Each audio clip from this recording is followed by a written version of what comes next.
It's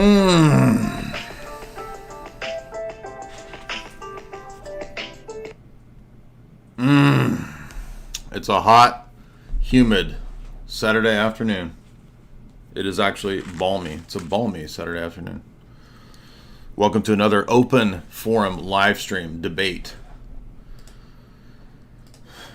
I apologize. I am so sincerely apologetic that yesterday's stream didn't happen. But it made way more sense to do it today in the afternoon, given the fact that the largest number of people are on YouTube from like 2 to 6, which is odd. I don't know why.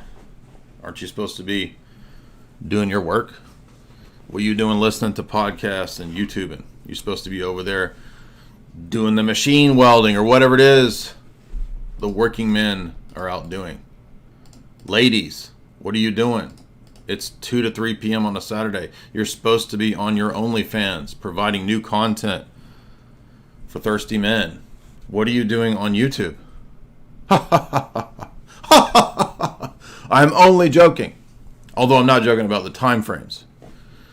Shout out to Tristan, who's in the house. Go listen to the excellent podcast we did last night, breaking down the relationship of espionage and the occult to today's media madness. Yes, mass media and the occult, intelligence agencies, all of that we covered over on Tristan Haggard's channel. It was a really fun podcast. So be sure and follow that. Cameron Bertuzzi wants to talk to you. I got about 50 messages today. Cameron Bertuzzi wants to talk to you. I'm not sure why he would want to talk to me. As far as I know, that guy has always hated my guts. And I've not been a huge fan of Cameron, but if Cameron wants to be friendly, I guess I can be friendly. We had a similar, thank you. My wife brings me espresso in an express manner. Thank you. Is that me espresso? Yes, it is. Your song. Jamie likes the pop songs by the Pop Girls about espresso. I'm guessing that Cameron wants to discuss Islamic topics. So if he wants to be friendly, well, I made friends with Inspiring Philosophy, and we didn't used to like each other. So I'm open to being friends with Cameron. However, I will continue to make jokes about his Bayesian spreadsheet QuickBooks proof for the papacy. I still think that's funny, and I'm not going to stop making fun of that. But today we're going to open it up to challenges, debates, opponents. I had a Roman Catholic in the DMs talking smack to me for the last 20 minutes. Of course, they never actually come to debate. They do the exact same thing as the Muslims. I noticed trad cats love to spit out, "You got owned by Trent Horn. Trent Horn demolished you, dude." And I'm like, could you give 1 or 2 examples of when, where, and how in the debate? Why you butthurt, dude? Why you butthurt? Exactly what the Muslims do. You get 1,000 Muslim bots in your comments and in your after the debate. Muslim lantern cook you. You cooked. You halal. You cooked up sausages. Whatever they eat. What do they eat? Kebab. You kebab, bro. You kebab the Muslim lantern. And I'm like, give one example of how he did it. No examples, exactly. But I guess that's just the way the internet works. That's just the way the kebab crumbles. 1 = 1. So the topics are today. I'm tempted to do a brief breakdown of the chapter in the Sensky book, which I read last night. I'd read most of it, but I finally finished the very important chapter in Papacy and the Orthodox by Sensky. Of course, he wrote the very well-known academic book on the history of the Filioque debate, which we did a 3-hour podcast on some years back. You can still find that on my channel. And the more recent book by Sensky, which is really good, called The Papacy and the Orthodox, Sources and History of a Debate. Well, the most important chapter, at least for me at this moment, was specifically the chapter of the patristic period. And so, let's see, I don't know if he begins that chapter with, does he begin at Clement? Maybe he begins pretty early. Yeah. So he begins like in the Apostles period and ends this chapter, which is a pretty long chapter, with Pope Saint Gregory the Great.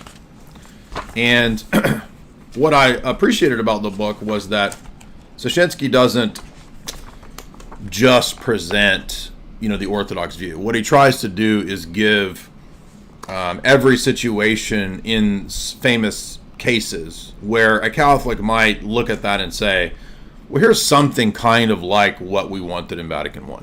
So in other words, he kind of steelmans, which I appreciated because I think as an academic, you can't, in academia that you're not supposed to be too polemical. You got to be very, quote, objective, or strive to be as objective as possible.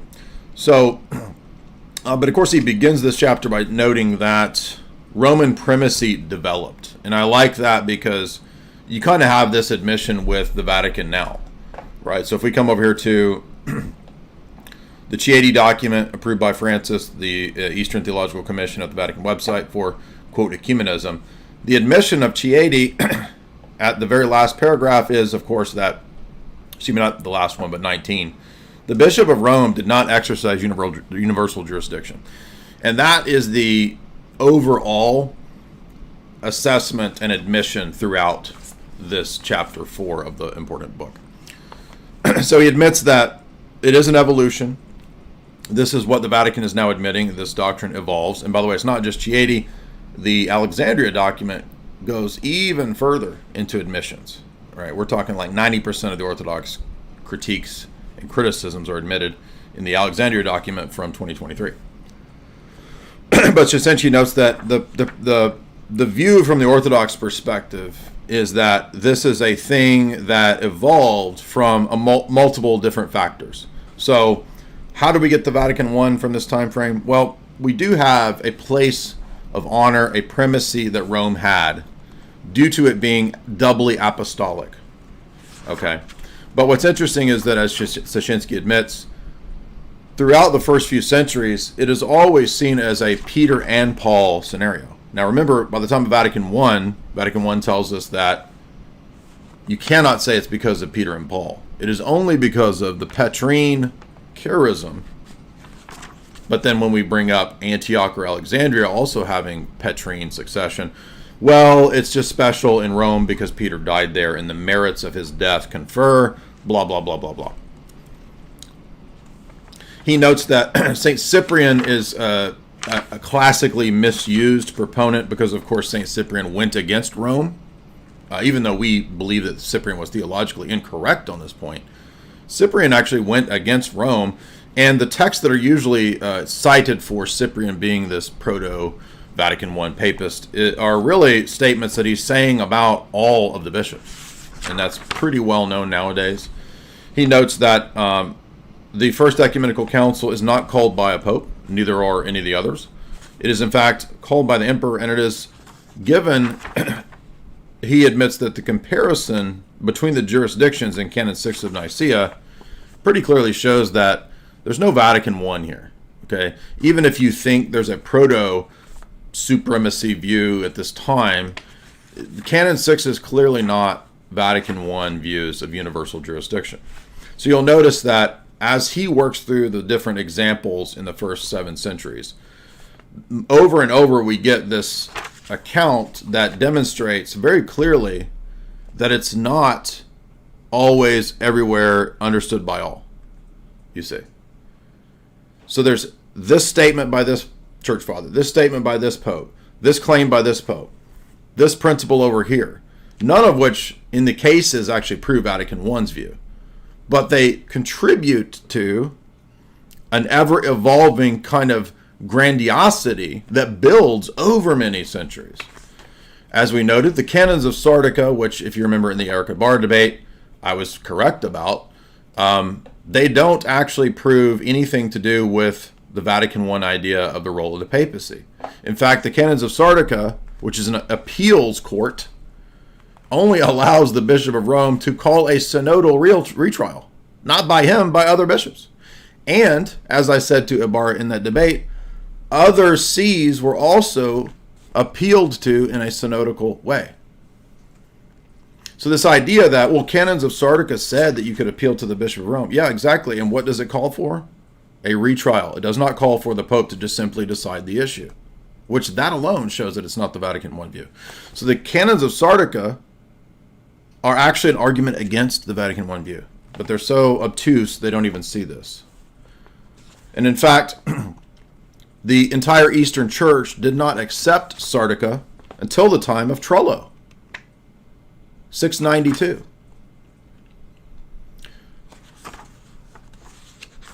So you notice an appellate structure is not a Vatican I structure. And an appellate structure means that there can be a retrial of the bishops from that person's jurisdiction. It is not an appeal to the Bishop of Rome to solve all the issues. And that's what they always make it out to be. And here's the Vatican admitting that it's not that. It's amazing how they don't care what their own Vatican says. They just do and say whatever they think proves their case. A couple more points. Obviously, Constantinople I did not see any problem with adding the canon that New Rome would be next to Old Rome in terms of jurisdiction. This is Canon 3 of Constantinople I. And of course, Constantinople I was had and closed out of communion with Rome, famously, which shows that they didn't see the necessity of being in communion with Rome to have correct doctrine or to have even the doctrine of the Trinity. Keep that in mind. Now, we do have into the 4th century statements about primacy of honor, very clear. But as he notes, this is an evolution of Petrine power. Now, keep in mind, there's also geopolitical historical factors involved in this as well. In other words, it's not just theological issues. You also have the rise of the Eastern Imperium and the collapse of the Western Imperium and the rise of the barbarians having control in the West after the fall of Rome.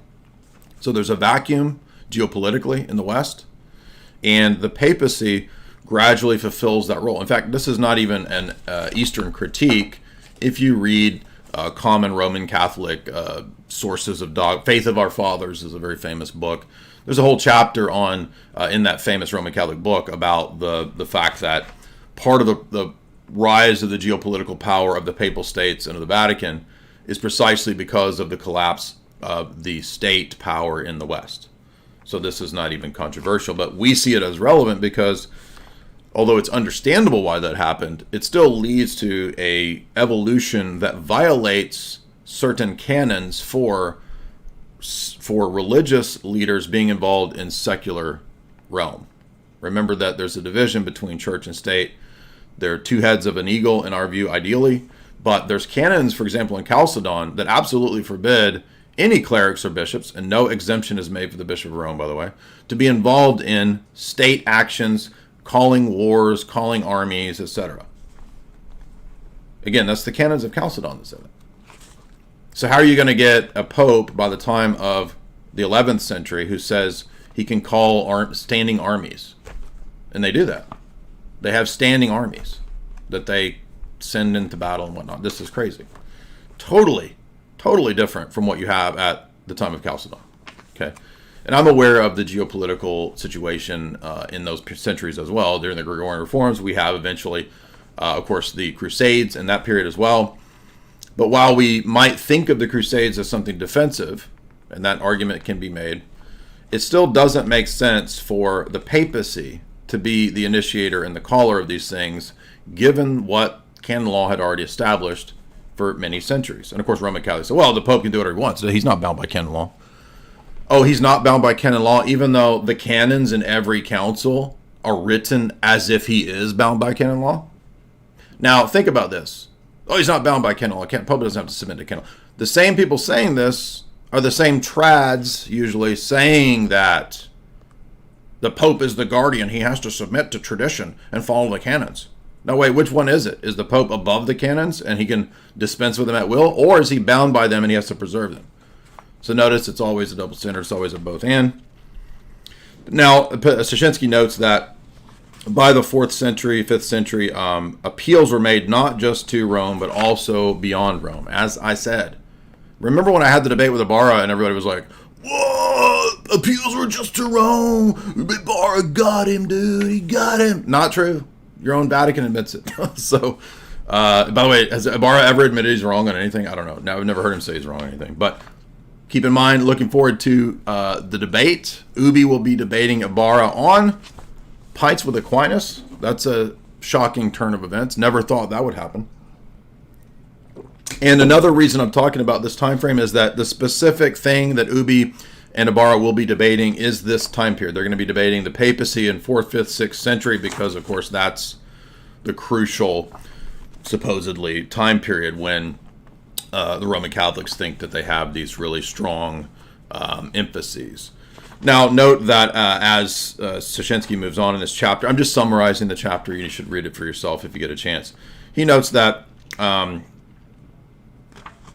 a Roman synod, for example, in 430 had already condemned Nestorius. Now, wait a minute. If all we need is the Roman see's approval or disapproval of something, why did we have the Council of Ephesus and the Council of Chalcedon? It wasn't Nestorius already condemned, right? Why do we need anything else? By the way, same thing when it comes to Lateran 649. If monothelitism had already been condemned by Rome, why do we need the Sixth Ecumenical Council? It's redundant. They all should have just said, Rome has spoken. Remember, how do they all misabuse that quote? Rome has spoken, case is closed. Well, Rome has already condemned Nestorius. Why do we need the Council of Ephesus?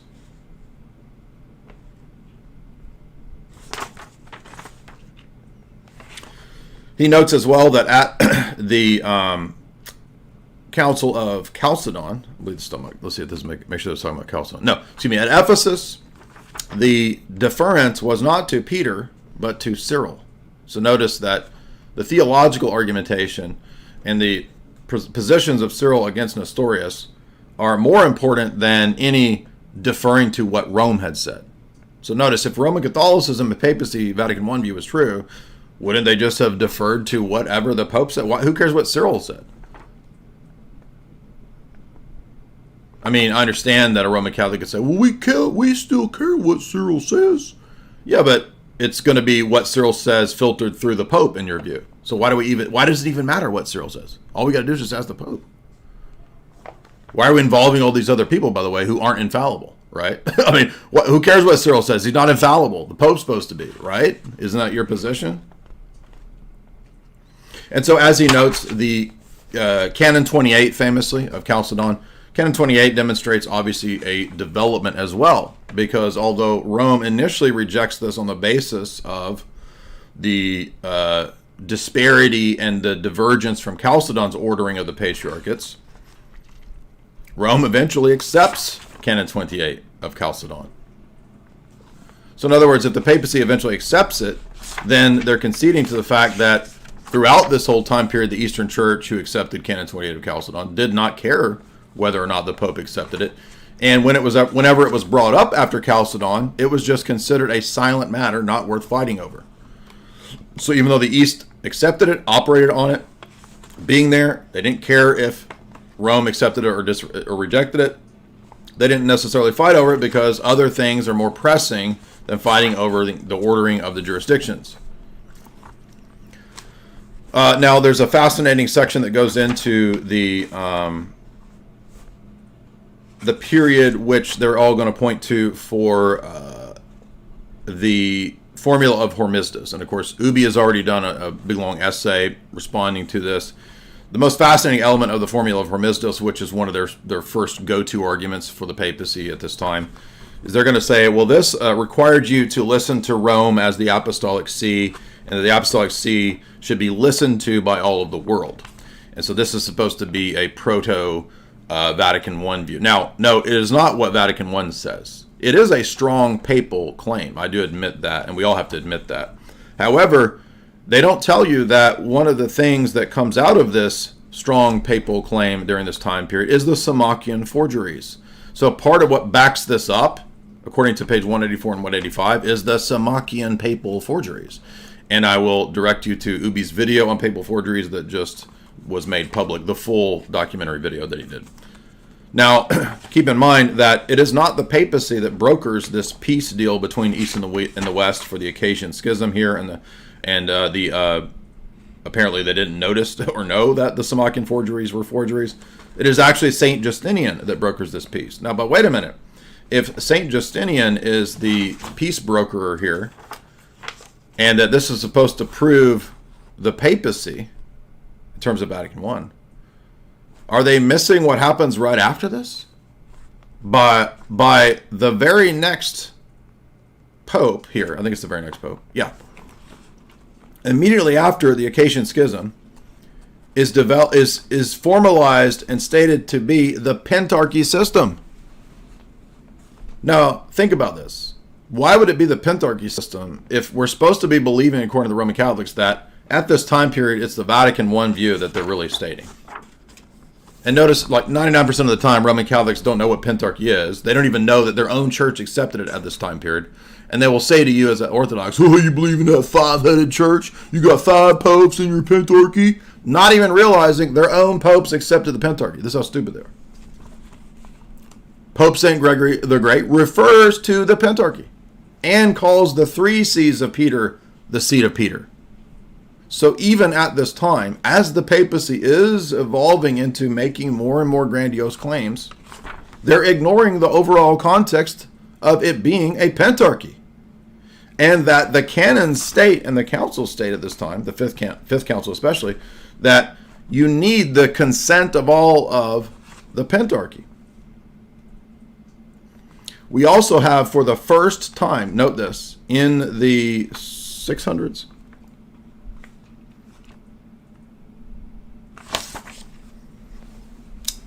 I think it's 600s. Let me make sure that's right. Vicar of Christ is what I'm looking for. This is actually a very late term.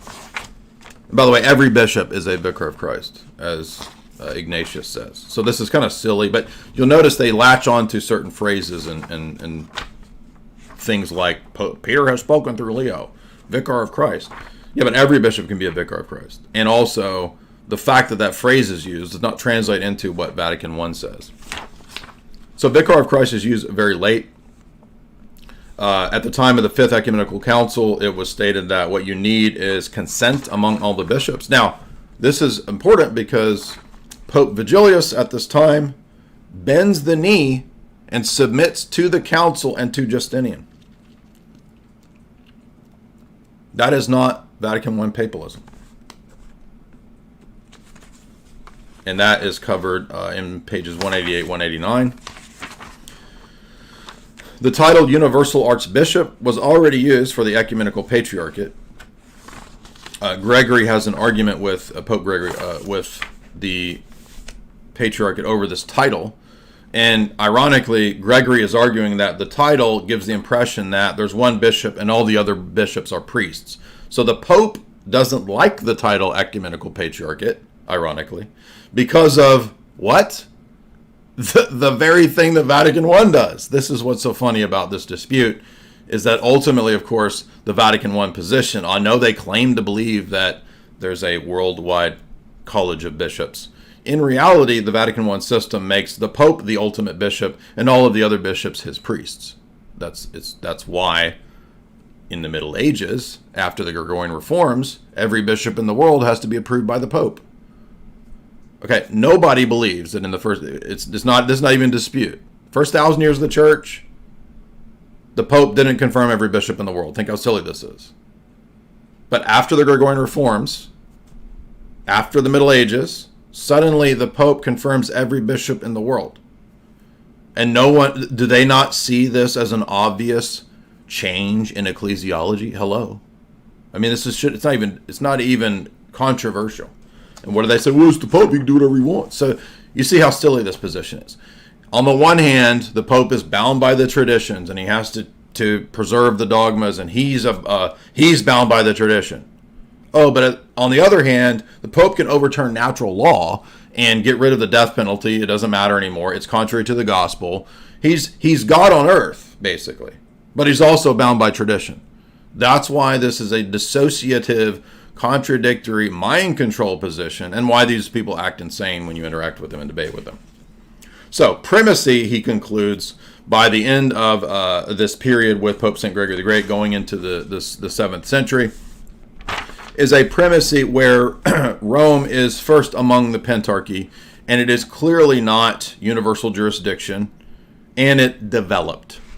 In other words, the Roman Catholic claims about the papacy itself developed. So that's the very important chapter in the very well done academic Sensky Oxford text that came out. When did this come out? A couple years ago? Yeah, it came out a few years ago.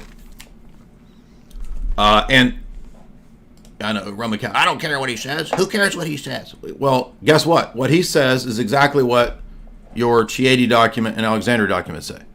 So you see that Sensky's not saying anything different than what your own Vatican is admitting nowadays. So remember, the trad cats and the Roman Catholics running crazy on the internet, they don't even care what their own Vatican says. Meanwhile, they want you to submit to the Vatican. So silly this is. So I wanted to start it off with a little bit of a recap of that really important chapter because aside from the formula of Hormisdas, which still isn't even Vatican I, there's really not that much that they could even appeal to. I don't even think the letter of Agatha is that strong either. But that's their two really strongest papal claims in the first 7 centuries. And remember when this came up in the Ibarra debate, he was like, well, Jay, they claimed it. Don't you think it's true? That means that they believed it. As if I'm supposed to care and believe that everything that the bishops of Rome said is true. Yeah, well, that's just assuming your position, Eric. like from an Orthodox perspective, we can not necessarily go after people in every single situation based on the needs of the time. So in other words, if there's a big theological issue going on, where you have a division in the empire, maybe you got monothelites, you got monophysites, or something like that, that's a bigger pressing issue than jurisdictional claims, then no, bishops in the East are not going to mainly focus on squabbling over the jurisdictional claims of the Bishop of Rome, especially if it would have been advantageous to have Rome on the side of the pentarchy, you see. So no, they're not going to make that their focus when the other issues are more important. Only Roman Catholics would retroactively make that the focus and go back and say, oh, well, you'll notice that at the 5th and 6th councils, they didn't make a huge stink out of this claim over here by the Pope and call him a heretic like you do. Well, that's because Vatican I hasn't happened yet. The schism hasn't happened yet. Of course, they're not going to be causing a fuss over something that hasn't happened yet. That's why it takes centuries to develop. So you notice we have 2 different models and 2 different paradigms of how we account for this. For the Roman Catholic, everything of Vatican I is read retroactively back into these phrases, clauses, statements, rhetoric, flowery language. It all supposedly proves Vatican I. They ignore all of the counter evidences from those centuries. Oh, those don't count. Remember when Pine Sap and Luigi were debating? It's like, oh, well, there's all these other counter examples. I'll look into that later. I'm not aware of that. Well, but those are counter examples showing that clearly it wasn't the mindset of the church in these centuries to think in the Vatican I way. Oh, well, you see it develops. Half of them will say. Well, if it develops, then it wasn't there clearly from the beginning at all times. So you see, those are mutually exclusive claims. We always have to stress this because they will flip-flop. They will, on the one hand, tell you that, as Vatican I says, it was always clear that there was a universal supremacy of the Roman bishop. He was indefectible. He was infallible. And then they'll turn around and say, well, yeah, there's these counterexample cases throughout these centuries, but that's because it was a seed thing developing into a tree. Now, wait a minute. Which one is it? Is it always there clear from the beginning, or is it a seed growing and evolving into a tree by the time of the 1800s? You see, these are mutually exclusive positions. But they will fool you when they do their car salesman pitch and go back and forth depending upon what you're saying. All right, so today is not restricted to Roman Catholicism. I just wanted to bring that up because I read that chapter last night, finished it. If anybody has questions about that chapter, we can address that as well, because I think Pine Sap read it before his Luigi debate. I think Luigi's read it. I'm sure Ubi and Ibarra have read it. So you feel free to bring that topic up if you want to. The topics are not restricted to, but include Bible, church history, patristics, councils, Islam, Koran, Revelation, Protestantism, Calvinism, Evangelicalism, Arianism, cults, Hebrew roots, Jehovah's Witnesses.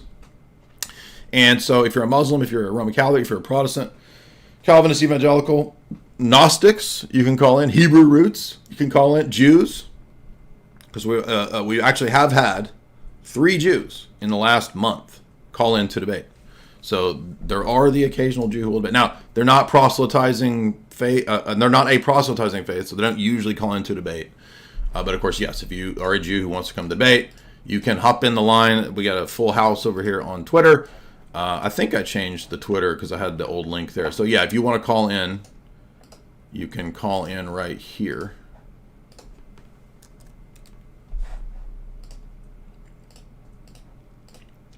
And again, remember, everything that's in the Sensky book is basically echoed or alluded to in the Chieti document and the Alexandria document.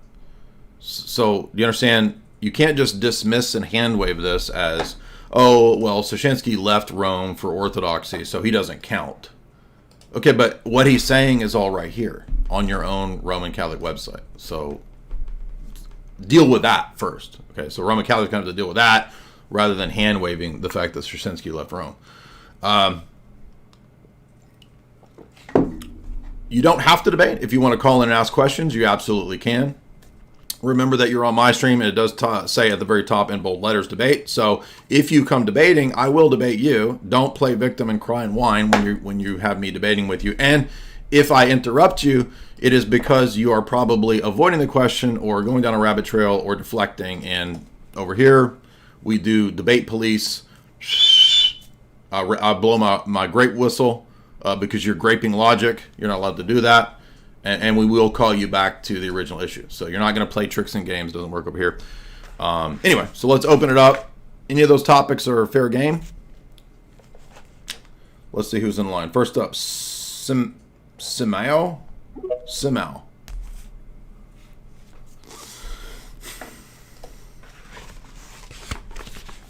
Remember to unmute. I'm even forgetting my own taglines here. Hello, can you hear me? Yes, sir. What's up? What's up, man? How's it going? What's on your mind? All right, so I've been reading the stuff that you've been recommending about like the essence and energy distinction, and I read a couple articles from David Bradshaw, and like I'm not saying that I figured it out. I'm just trying to understand what's the nature of the distinction. So in the article, at the end of the first article, like what kind of distinction it is, he suggests that the distinction is rather epistemological rather than ontological or in the intellect. No, he doesn't. That's not true. Okay. I've got the article right here. What are you talking about? It's at the end, I think. Which one? Essence and energies, what kind of distinction? So, yeah. So you're talking about where he talks about epinoia? I think so, yeah. Okay. So the very next section is epinoia and the, quote, real distinction. Yeah. Okay, so that what he says in that section, I've got it literally right here in front of me, is that the distinction is not either or. It's not a question of is it mental or is it real. He says you can have something that is epinoia and real, because Basil and the Cappadocians say that the essence and energy distinction is the same type of distinction as between the Father and the Son, or between the Father and the nature. They're all real. And we're not bound by late scholastic terminology. All these idiot Roman Catholics are running around saying that you have to use 1300s era Thomistic terminology to explain what distinction you're talking about. No, I don't. Because the Cappadocians don't use that language. And let's make this very easy, and I'm going to right away just put an end to all of this debate. The debate, when Palamos brings this up, it ends up being a debate about what we participate in. Okay. Can you participate in a conception? I guess so, yeah, as you participate in the... No. Grace, the grace of salvation. Is it a conception? No. Okay, so if the debate becomes participating in the divine light, the divine uncreated grace, the divine love, the divine glory, then obviously it's not a purely nominal, conceptual, virtual distinction. It has to be real. I cannot be saved by a concept. I have to be saved by a real, uncreated thing I'm participating in. And everyone agrees that we don't partake of the essence of God. That proves it's a real, uncreated energy that is not the essence of God. It's really distinct. Okay, so if you don't mind, can I quote the article? So, page 32, okay? See, he says, all this shows is that to speak of two things as distinct kat epinoia is, taken along, not an ontological statement at all. It is an epistemological statement, in that it identifies the means by which we can conceive and recognize them as distinct, that is, through reflection rather than sense experience. So, like, the way I you didn't even read the rest of the rest of this article is saying that it is not only conceptual. So you're reading a section of it. By the way, I have the book, so I don't know where you're reading this. Oh, it's the article from Analogia, I guess. What is it from? I mean, I'm not trying to be rude to you, but did you did you miss the entire point of the essay? The entire point of the essay is addressing the Roman Catholic objection that the distinction is conceptual. And the way they argue that is by going to the phrase kat epinoia, in the mind. Okay? Yes. And Bradshaw's argument is that kat epinoia does not necessarily mean only in the mind. And he says, and that's why he says, Basil says that the distinction between the persons in the Trinity is kat epinoia. Is that only in the mind? Are we modalists? No. So I agree with you, but what I'm trying to figure out here is that if he introduces a third, let's say a third category, so like in this scholastic, as he explains it, there is either a thing that exists in reality as it is like a new deity in the essence, right? Or it is on the intellect. And he says, well, it's neither or, right? Is that like, am I getting it right, or? Let me pull up the paper here. Hold on. I have to pull up the version you have because I don't know where. I have the book. I have the book in front of me, and it's paged different in the book. Okay. What kind of distinction? That's where it is. Page 32. What kind of distinction? That's the sub chapter. The sub chapter. Let's say. All right. That's hold on. That's As far as I understand, the distinction is real, right? But it's not like a new reality as it is a new deity, right? So you're just like. Oh wait. So now you're admitting it is a real distinction. Oh yes. So yes. I admit. Well, you just said it was mental distinction. You just said it was a conceptual distinction. Well, actually, he says it is an epistemological one, right? Did you not hear what I said at the beginning? It said it's both. It's not either or. Okay. So it is. So you're not listening to me. Like I told you a minute ago, kat epinoia is used for the persons of the Trinity too. So does that mean the persons of the Trinity are only conceptually distinct and we're modalists? No. So okay. They're real. Yeah. And the debate in Palomos eventually becomes a question of what we participate in. So if you think the grace is only conceptually distinct, then you're participating in a conceptual grace. What does that even mean? How does a conceptual grace save you? Because remember, nobody believes that we partake of the essence of God. Not a Roman Catholic, not an Orthodox, nobody. Yeah, I agree. I'm just not trying to, I'm just trying to figure out what is the distinction, right? Like, what kind of reality are we speaking of? Like, because the way I understand it, there's something like there's a new entity, which is not the case. Neither is it on the mind, right? So, is it realist? So, it's as real as my energy when I work to build a house. There's real energy proceeding from my nature to build that house. And I am not identical to the energy that I use to build a house. That's how real it is. That's the analogy of the Cappadocians use the analogy of building a house to the action or the energy of God creating the world. It's a real uncreated action that you participate in, and it is not the essence of God. Yes. So, you mean like as cause and effect, like the Palamite Synod suggests, or it's just not that? Like it is not limited to that. The Palamite synods condemn the very position you just said. What are you talking about? Okay, so The Fourth Palamite Synod condemns the cause-effect model of the Thomist. His name is Prochorus.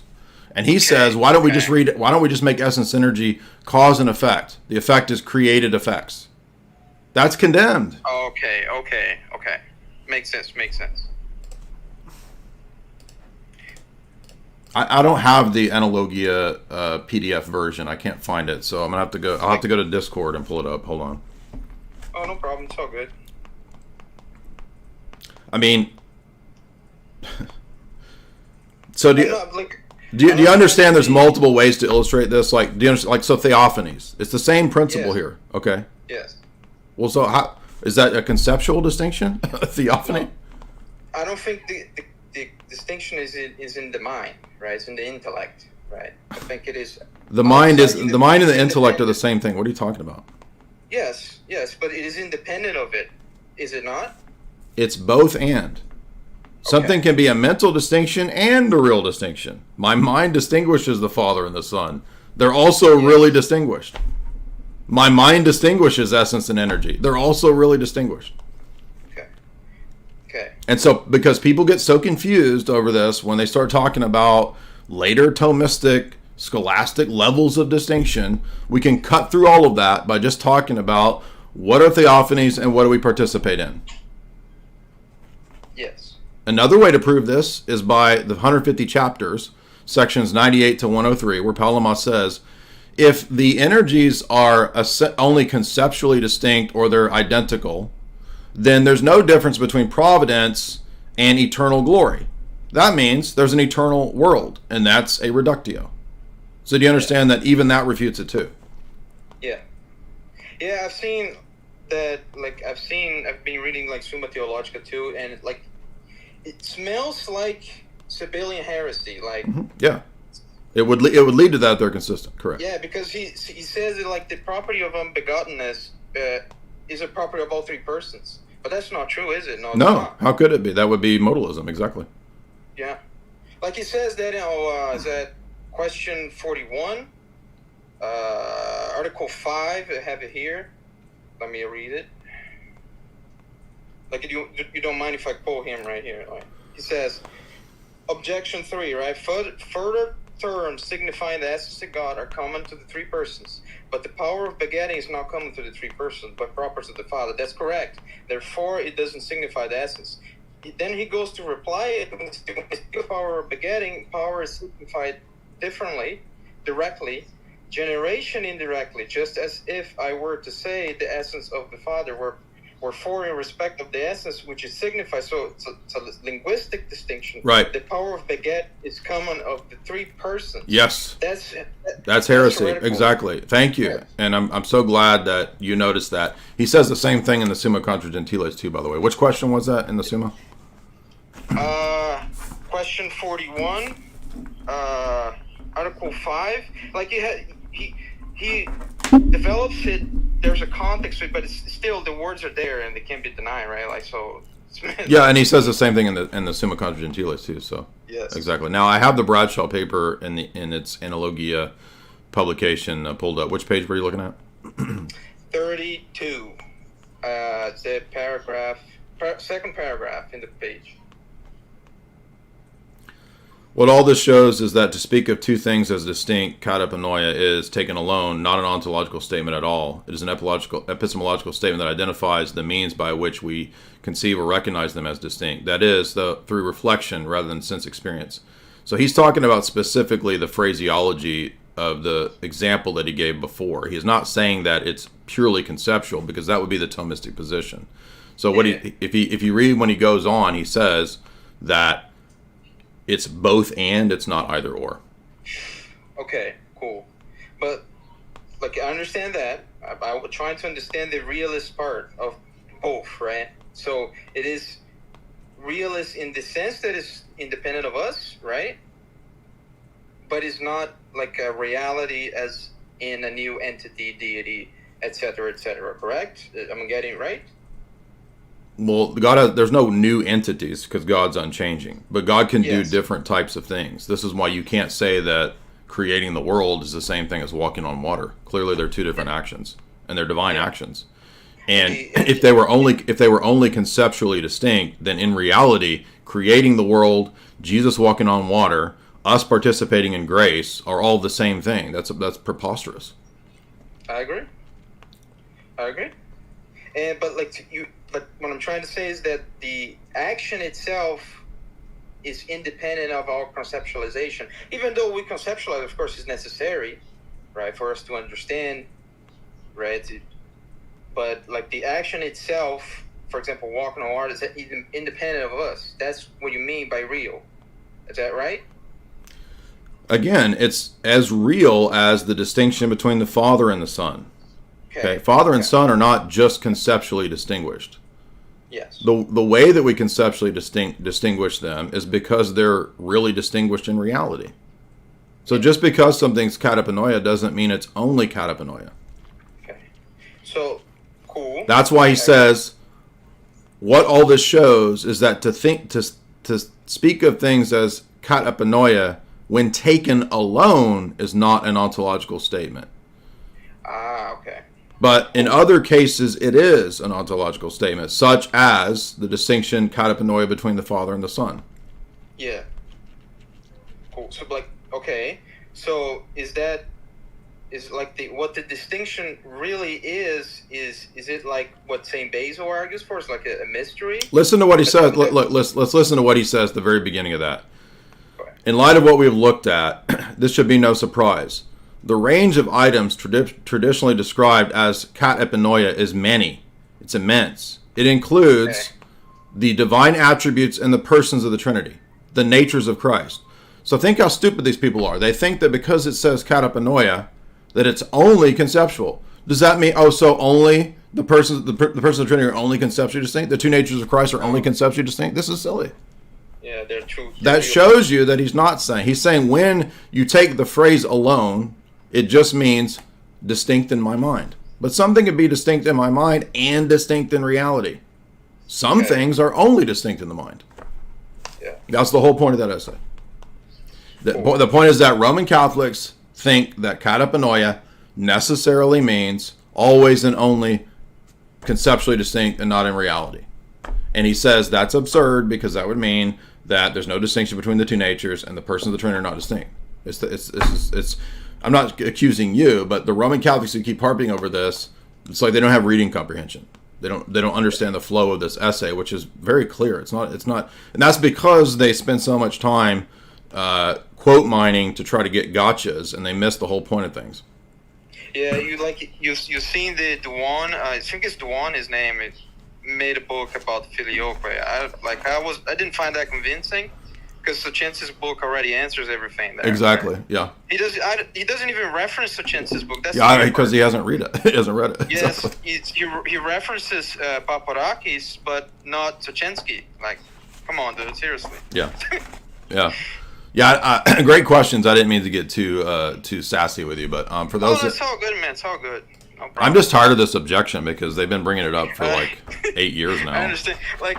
They make it more confusing than it should. Exactly. That's exactly what they do. That's why it's, I think, more beneficial to move it out of this scholastic terminology, which the Cappadocians don't use, and let's just go straight to what do we participate in and what are the theophanies. And that right there will disprove every stupid argument they're making from the outset. Or just read the church fathers instead, right? Like instead of going to right out to but I mean, they're going to think that reading the church fathers is, I just go read Augustine on the Trinity, and that's just going to back them up. So, no, Augustine's Trinity is not what's accepted at Constantinople I. It's the Cappadocian model, which they don't know. So correct.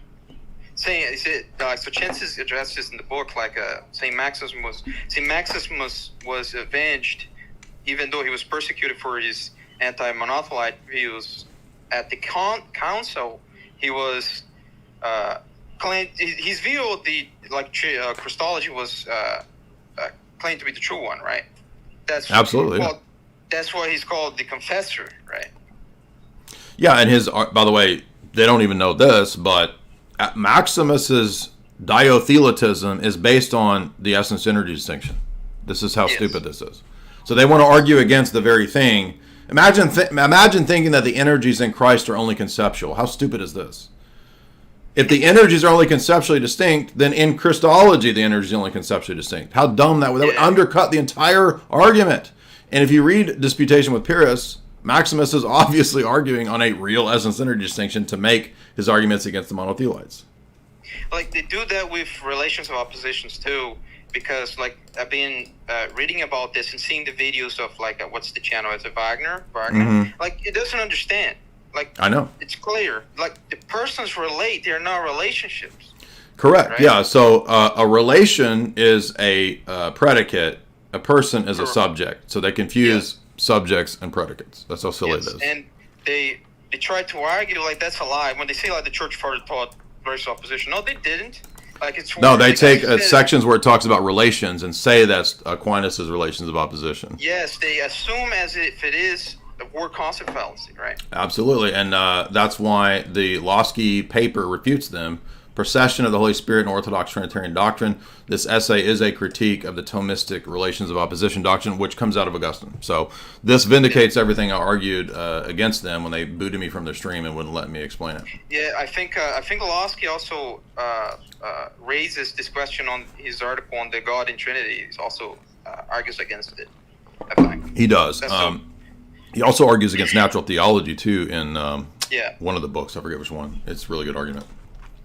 Well, the thing is, it's not like the Catholics too conflate the two. Like Ratzinger, he made it clear that St. Augustine's argument is that he reduces persons to relatedness. Correct. Like, it's they're I don't know, I don't understand. Like, are they cognitive disability? What's up with that? Or all they care about is finding gotchas and quote mining. They don't care about the context or what's true. They don't care. So and that's why they come up with a new argument every month. They a new argument to prove exactly. the filioque, right? Absolutely, yeah. You should if you don't mind, you should try to respond to like the Wong video. It's not great though. It's book 2. I haven't finished reading it, but like I'm not impressed so far, right? Yeah, I'll take a look at that. Appreciate those comments. Good questions there, Simayo. Appreciate it. Gene, what's up, dog?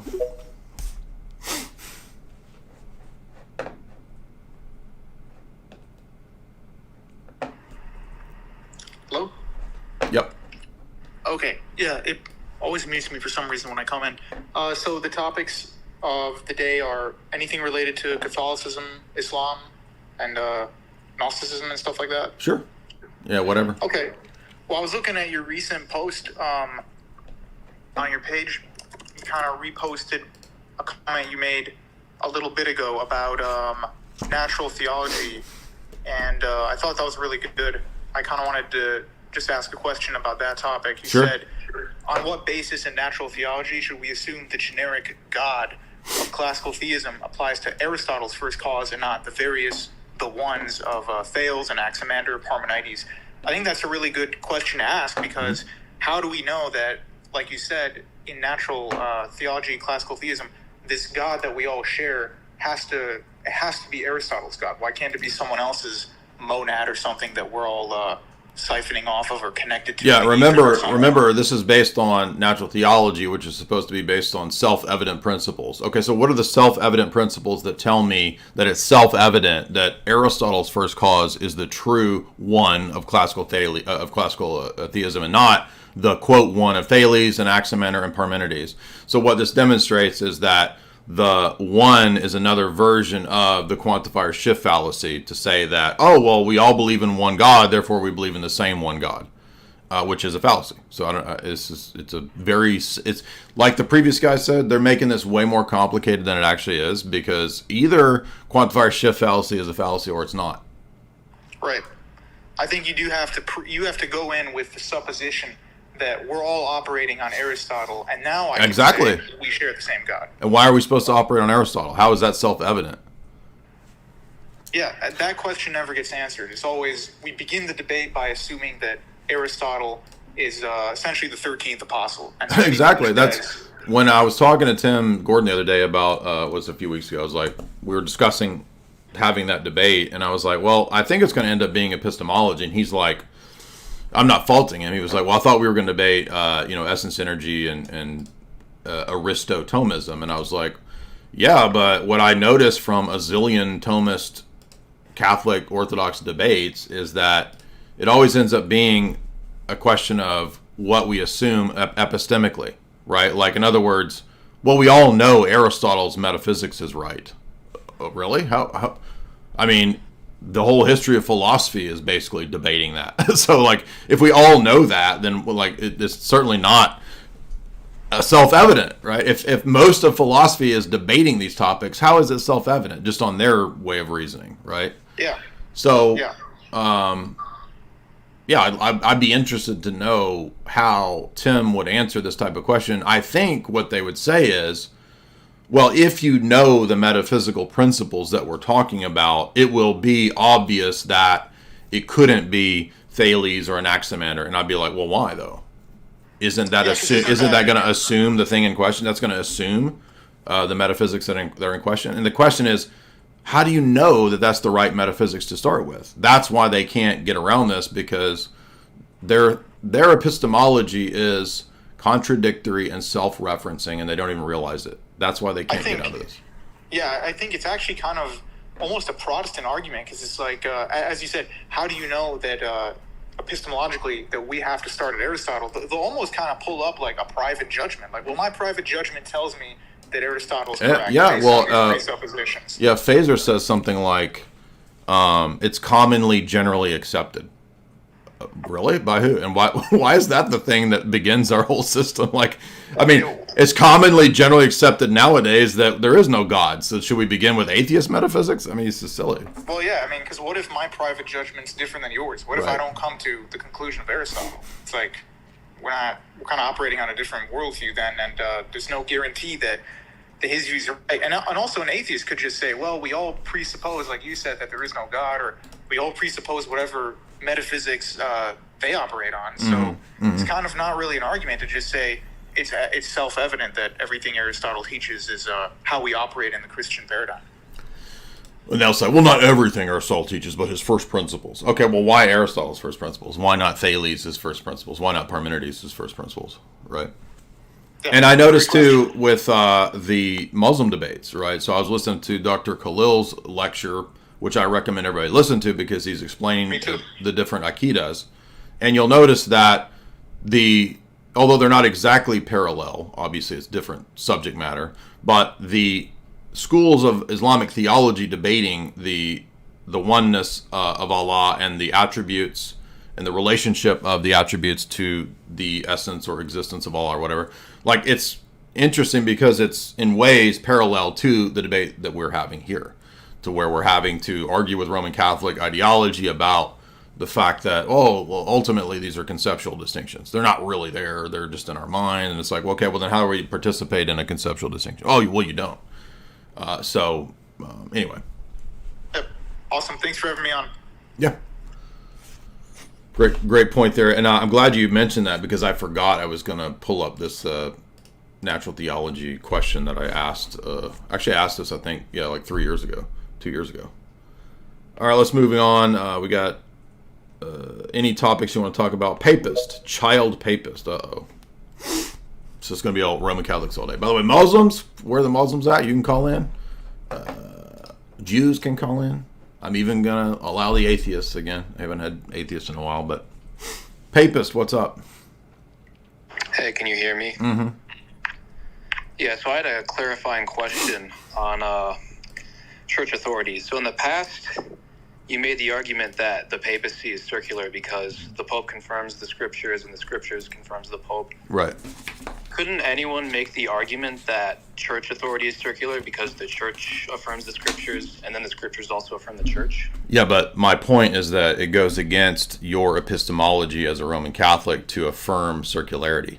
Because as foundationalists, and pretty much almost every Roman Catholic is some form of foundationalist, you can't believe in or accept recursive argumentation or circular argumentation. So that's the point. Okay. All right. Do you follow me there? or not? Well, not very well. I'm a little slow. It's okay. So basically, what I'm arguing is that if you're a Thomist, you can't believe that there's circular argumentation at all. Sure. Because it would violate, laws of logic or whatever. Obviously. What we argue is that every position at a worldview level, and if we want to not use the word circular because that's controversial, whatever, they're recursive. They refer back to them. So they're self-referencing, okay? For example, if I was going to explain linguistic philosophy and somebody said, you're using words, so that's self-referential, that's circular. You can't use words to explain linguistic philosophy. That's a contradiction. Or if I'm talking about how logic works, talking about logic, which is a metalogical question, still assumes logic. Oh, you can't do that. It's a contradiction. Yeah. So this has to do with how at a certain level, all worldviews, all paradigms, everybody's belief systems bottom out at something that is the final authority. Okay? Yeah. Whether it's God or whether you believe it's Allah or whether you believe it's first principles or self-evident maxims, there's some things that are self-referencing. Now, to everybody who's a foundationalist, and that's pretty much all Roman Catholics, you can't believe that. That's why in the debate with Trent had to say that, well, there's all kinds of things that are just self-evident, like Descartes' cogito. And then when I pressed him on it, he started saying, well, the cogito is true because it is based on these other things. Well, that means it's not self-evident. Right, because the cogito presupposes other things self and a reality. Well, all kinds of things. And so, in other words, if it relies on other things, it's not self-authenticating or self-evident. Yeah. So that's why that doesn't work. And so, in that system, it would be like me saying, here's what I'm arguing. The Roman Catholic is saying that there are no self-referencing authorities, and ultimately Roman Catholicism is a self-referencing authority. That's the contradiction. Okay, I see. All right, that makes sense. Yeah. It is what Trent said. So Alex C. in the chat, he argued that the cogito was a self-evident principle. And when I pressed him on it, he appealed to other things to show that the cogito is true. So what do you mean that's not what Trent said? That's absolutely what he said. Mm-hmm. So people, I'm not talking to you, I'm talking to the guy in the chat. So. Yeah. All right. Thank you. Good question. Alex C., call in and please enlighten me on what Trent said, because Trent wasn't even aware of the basic critiques of foundationalism.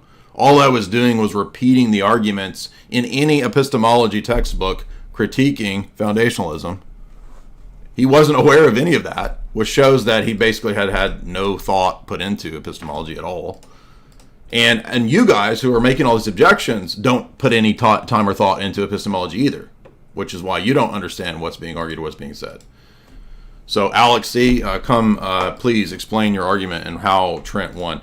The Roman Catholic that was in my DMs was telling me, oh, Trent smashed you. Okay, give one example of when, where, and how he did that, please. Spec Ops, what's up?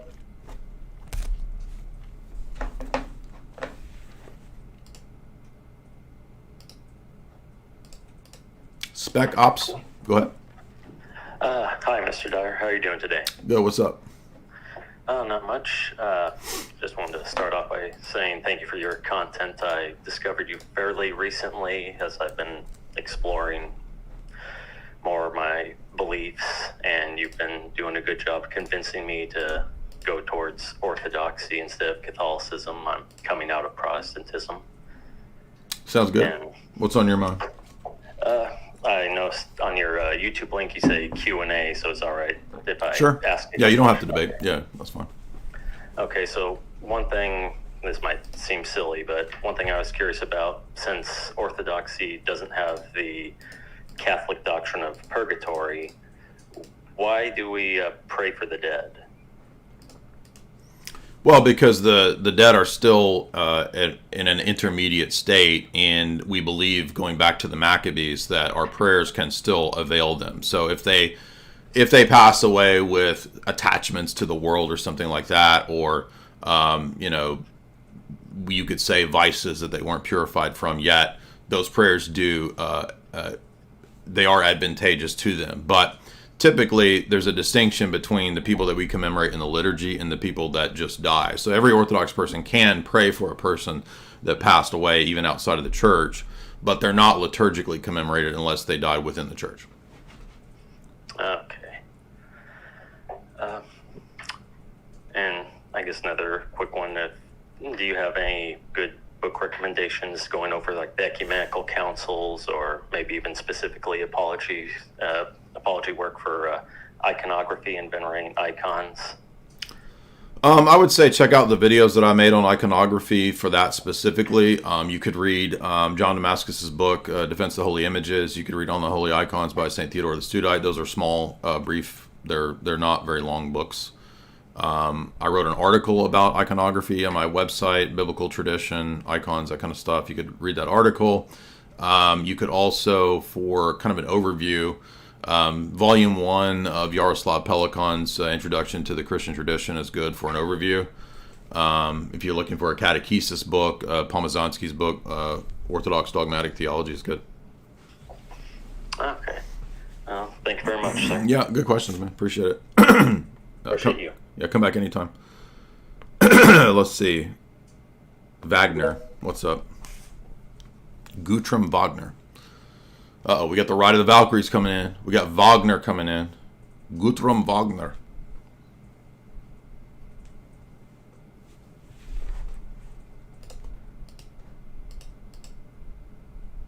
All right, he's having a hard time connecting. Wagner, if you want to come out and come back in, maybe you can get a good connection. Hey, Jamie! I got to have some coffee. Let me scream for my wife. Hey, Jamie! Can you make me an espresso? Yes, it does automatically mute you when you hop on the stream. So remember to unmute when you come up. I will give precedence to people who disagree. If you would like to make an argument, if you would like to present the position in opposition, you can have the front of the line. Just raise your hand if you're in the quay, and I'll bring you to the front of the line. Let's see. Coda. I think you've been on here before. Yo, Jay. I have two questions. One was on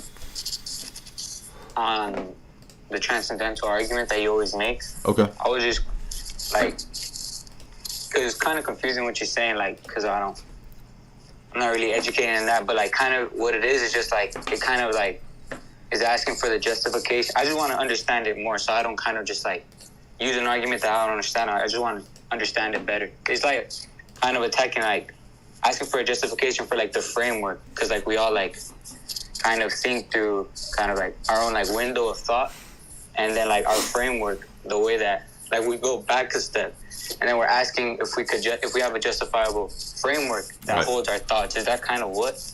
Yeah, I think the easiest way to understand tag is to think about it in terms of morals or ethics. So this is the easier, usually more accessible than epistemology or metaphysics, because everybody has a more, or it's kind of a more accessible to talk about morals, right?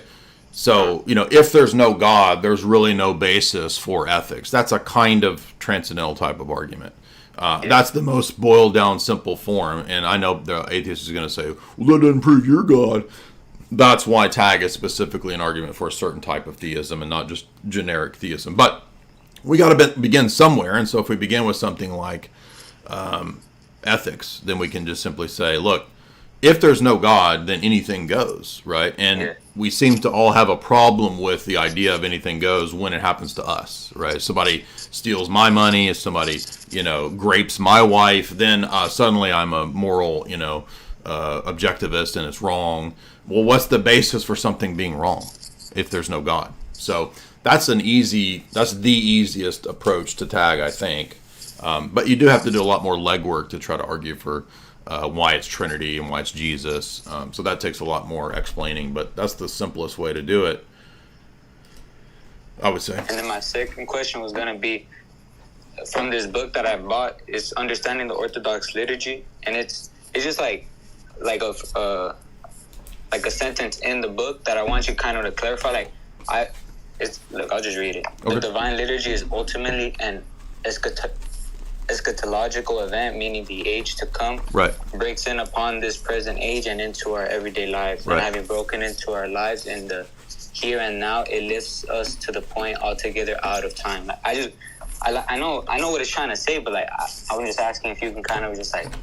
Yeah, this is in theology, in biblical theology, this is called already not yet. So what this means is that when Christ ascended into heaven, the first time he came, when he set up the church, he brought the eschaton into the here and the now. He brought the end times into the here and the now. That's why throughout the New Testament, when they refer to the first coming of Christ, they call it the end times and the last of days. For example, when Joel is cited in Acts 2 for Pentecost, it is said, in the last days I will pour out my Holy Spirit upon all flesh, which, by the way, is a proof of the deity of the Holy Spirit in the Old Testament. So it's the eschaton brought into the here and the now.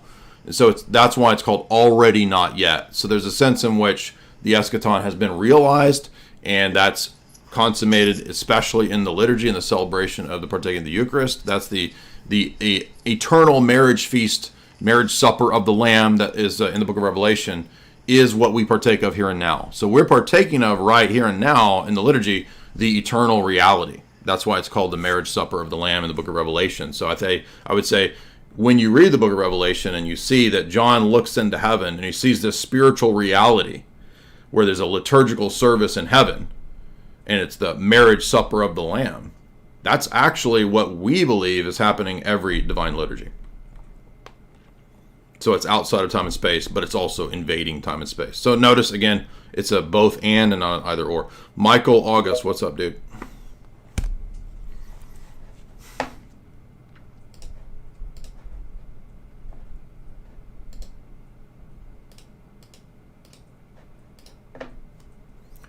Yes, Alex C., you can call in. I will use the term recursion. How's that? Self-referencing recursion. Michael, you got to unmute.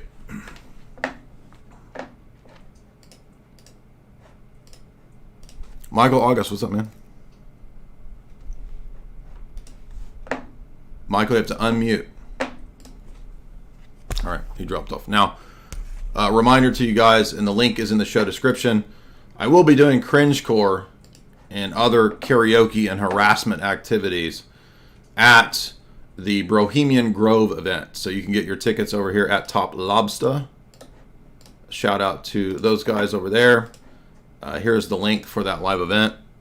And to the people in the chat that are fussing over here on YouTube, the link is right there. Jub, our based awesome moderator, is giving you the link if you want to call in. How do I call in? You call in through Twitter. Okay, we've been doing this for like 7 years now. Oh, how you call in? What's Twitter? X, how's that? Anyway, this event is going to be a lot of fun. It's going to be basically a 2-day event. I don't know. What day are you on? I don't know. I'll have to find out specifically. Shane Cashman will be there from Tim Pool, Timcast. I'm trying to see the other people I'm aware of. I don't know who Paranoid American is. Liberty Lockdown is Clint. What's his name? Richardson or Clint. I was on Luke Radowski's podcast with him. Leonardo Joni will be doing stand-up. It doesn't list my name, but I'm a special guest. So you could call me a special ed guest. I will be doing cringecore songs live.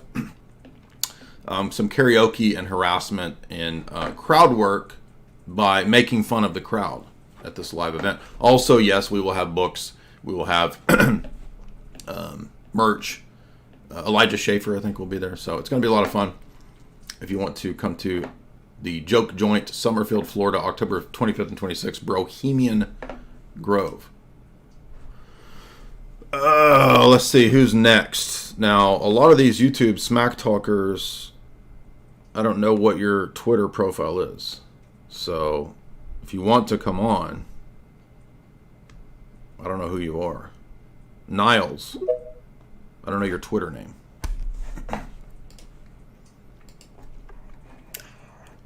Hello, can you hear me? Yeah. Hey, how you doing? Good.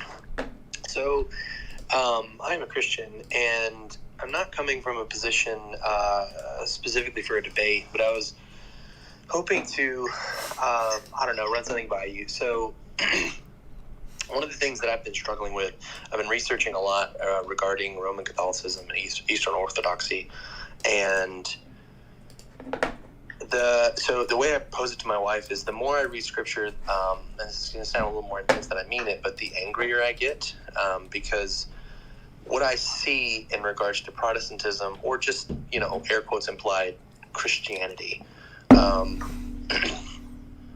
just locally and in my own experience, it's frustrating because I'll read something like Ephesians 4, and it'll say, with all humility, we're supposed to be loving one another, and this concept of love,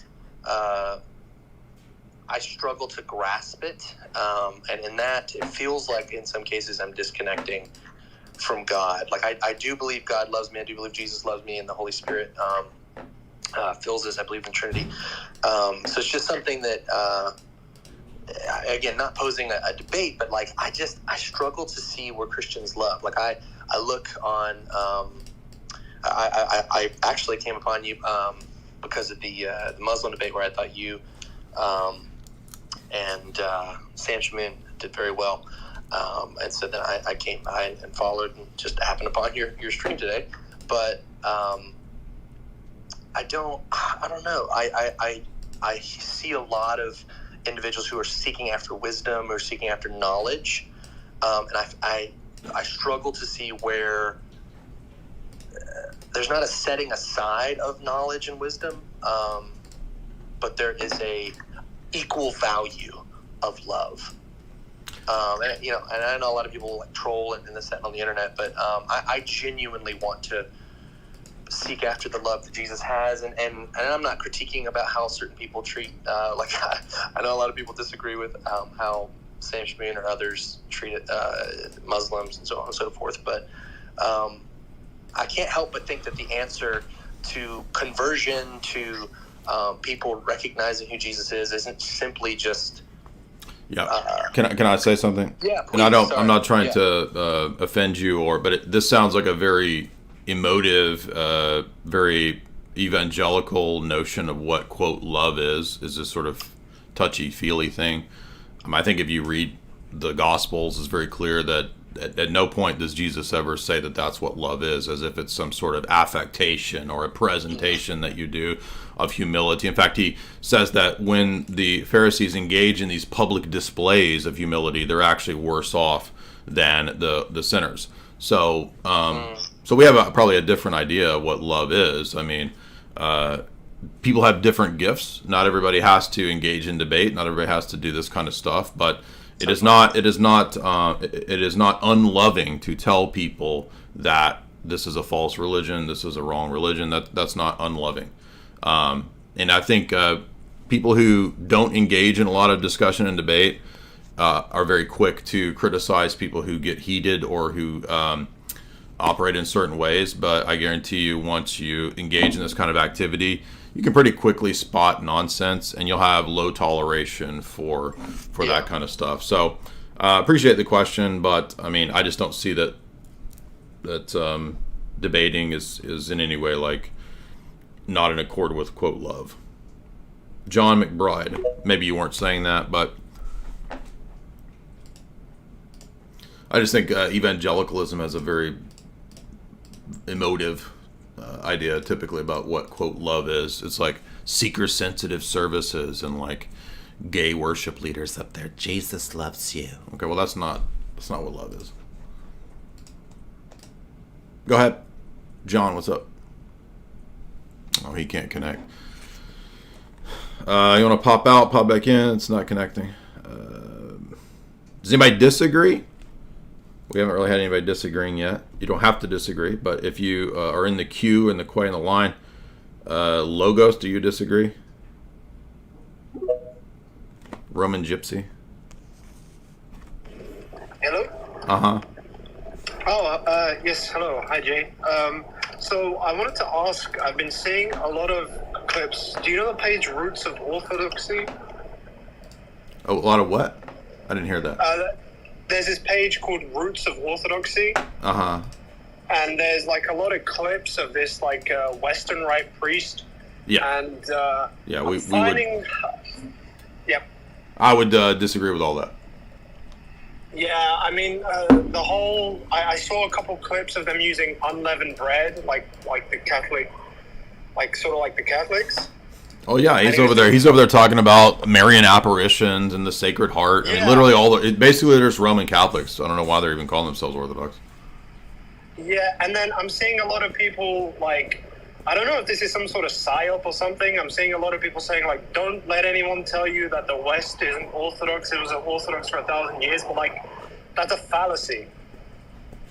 Like, it doesn't make sense to me. Like, you have... Well, like, the mistake is that, yeah, we agree the West was Orthodox for the first 1,000 years. But that doesn't mean that I should import all of the devotions after the second millennium. That's retarded.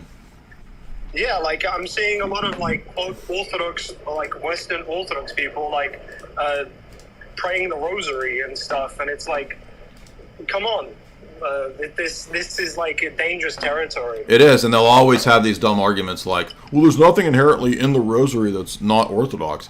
It doesn't matter because the Rosary is a Marian apparition to Roman Catholic so-called saints. So by doing them, you're basically inadvertently, subtly affirming that Mary is appearing to all these Roman Catholics, and they're also saints. So filioque doesn't matter. You can be saved believing in filioque. You can be saved believing in created grace, all the other papal nonsense. So that's why it's stupid to do this stuff. Yeah, I totally agree. Also, I think that guy who was talking about love, like the love amongst Christians, I think what he's really searching for is like the love that you see in like a local Orthodox parish between the parishioners. I think that's really what he's looking for. I don't know. I mean, I think that that's a great point. I mean, hopefully he will check out Orthodox Church and hopefully find one that is loving, because we fail at being loving too. Now, does anybody disagree? We got 12 people in line. If you raise your hand, I'll go to you. Today is like all Orthodox people calling in, which is fine, but I've gotten so used to like all Muslims calling in that now I'm kind of like, now it's turning into Orthodox Catechesis FAQ, which is typically what I don't really like to do on YouTube. And the reason for that is not because I don't want to answer it. It's because people should get their catechesis from their priest and not from the internet, if they can do it. I understand not everybody's in that situation, so some people are forced to it, but there's just so many idiots online pushing stupid stuff, and they end up basically, a lot of this Western Rite stuff just leads people to Rome. So like, it just, none of this makes any sense. It's so stupid. And I watched it for 8 or 10 years, actually longer than that, because before I was Orthodox, I was watching Western Rite goobers go to Rome from the Western Rite. So Petros, what's up, man? Not to say there aren't good Western Rite people, there are, but it's just constant problems.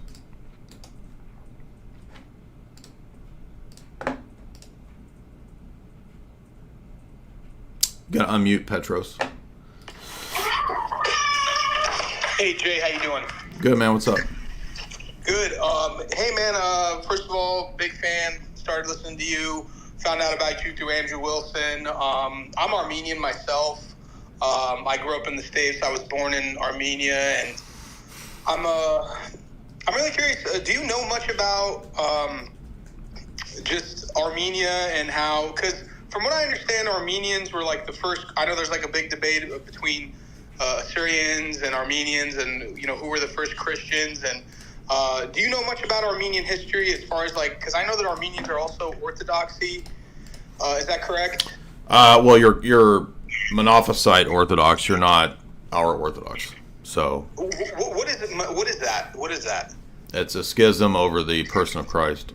So, I mean, yeah, like Gregory the Illuminator. I mean, he's Armenia was one of the first, if not the first, Christian nations. The Christians were first called Christians at Syrian Antioch, but I mean, you guys were one of the first Christian nations. But we think that you departed from correct Christology. In fact, Rus was raised Armenian. When he became Orthodox, I got him to read the St. Maximus book, A Dispute with Purists, and that will help you, I think, to understand maybe where Orthodox and Armenians differ. Hossein?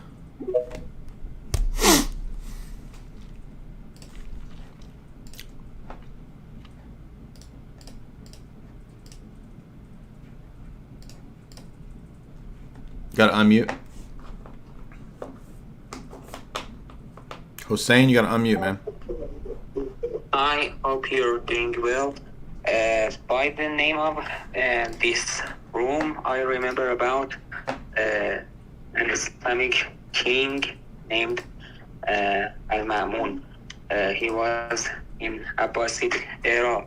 If you know about Islamic history, I haven't been presented from the first of this room, but I want to remind the story of his debates. He made some sessions for debate among the followers of religions like the Islamic sectarians and Christians, Jews, and other. And because I am Shia Muslim, I remembered about our leader, our eighth leader, Imam Riza Ali ibn Musa, peace be upon him. That was the representative of our sect in those sessions. I don't know. So, are you making an argument, or are you talking about something from history where there was a debate with an Abbasid king? What? I don't understand. Yes, the king, the Ma'mun al-Abbasi, made some sessions for debating among followers of religions. Okay. And the representative of Imam Shia was Ali ibn Musa, and for example, the representative of, for example, the Christians was I don't remember his name. I should search for it. Okay. But for the Jews, Ras al-Jalut, Osh Gelut. Okay. So they're having this colloquium and people are debating. What about it? Yes. They were debating about some theological subject like the gods, for example, sovereign, some religious, I don't know, religious practices, and etc. Okay, what about it? Yes, for example, I remember a hadith in our tradition, in Shia tradition, that is existed about about Jesus, whether he is God or not. And Imam Riza argued that he, for example, he said prayers, and it was the main element of his debate for Jesus to be a servant of God. And he noticed some verses in Bible for the Jews, for the Christians, and they in our tradition they accept his, for example, his debates. But nowadays it's a case of Islamic studies to compare these debates, to compare these reasons, if it is true or not, and to which Bible Imam Riza was interacting, and generally Quran, to which Bible was interacting. Okay, man, I'm sorry. I can't understand what's happening. I'm not trying to be rude. I just don't understand. Let's see. If you disagree, raise your hand. Feel free to come on. You can make whatever arguments you want. Request to speak, but particularly people who disagree. And you'll go to the headline. And nobody disagrees. It's all... Jim wants to come. Okay, Jim, what's up, man? Hello? Yo. Hey, how's it going? I'm a Maronite Catholic Catholic and I just heard that thing about the rosary, I actually did not know that Orthodox don't pray it.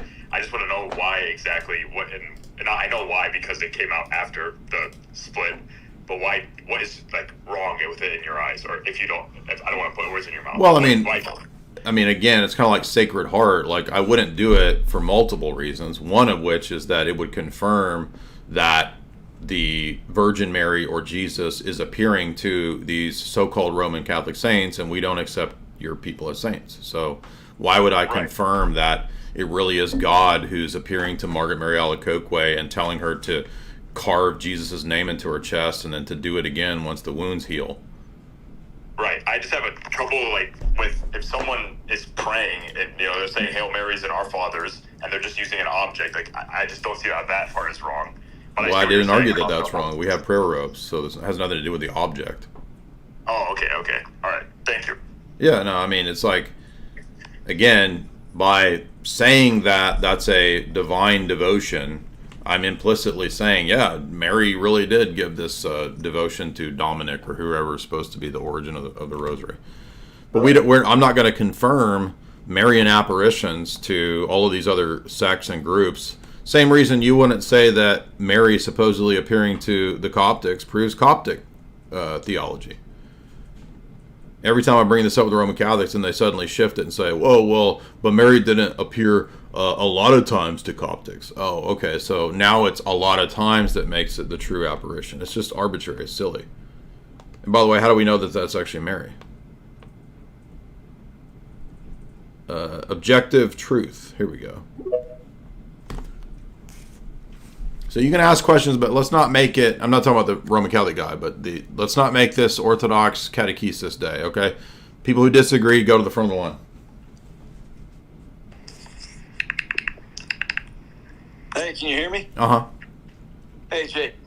Enjoy your show. I've been listening to you for years now, and I love your work.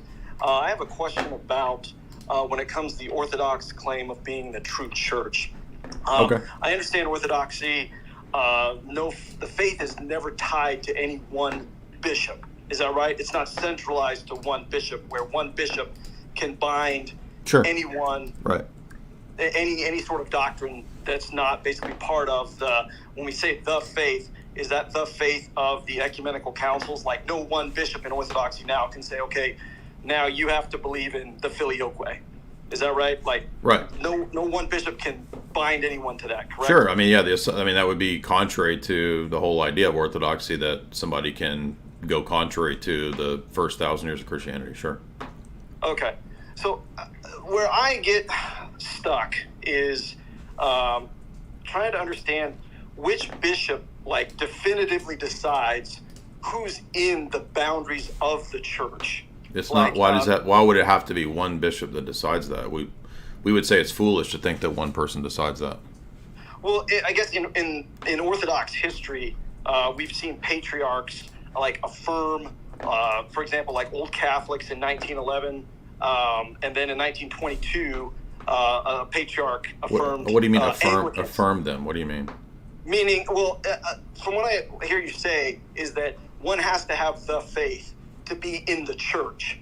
And just when I see these, like I said, 1911 is the Old Catholics, 1922. I mean, I don't know what you're talking about, affirming. You have to be more specific. So 1911 what? In 1911, it looks like the Greek Patriarch of Antioch made the Old Catholic Church, autocephaly. And then, later, the Greek Patriarch of Alexandria affirmed them as well. Now, I mean, if they're received into Orthodoxy, that's one thing. That can happen. But if you're saying that he just affirmed them in their error, I mean, I suppose that's possible. I've never heard of this. But that would just be a patriarch making a mistake.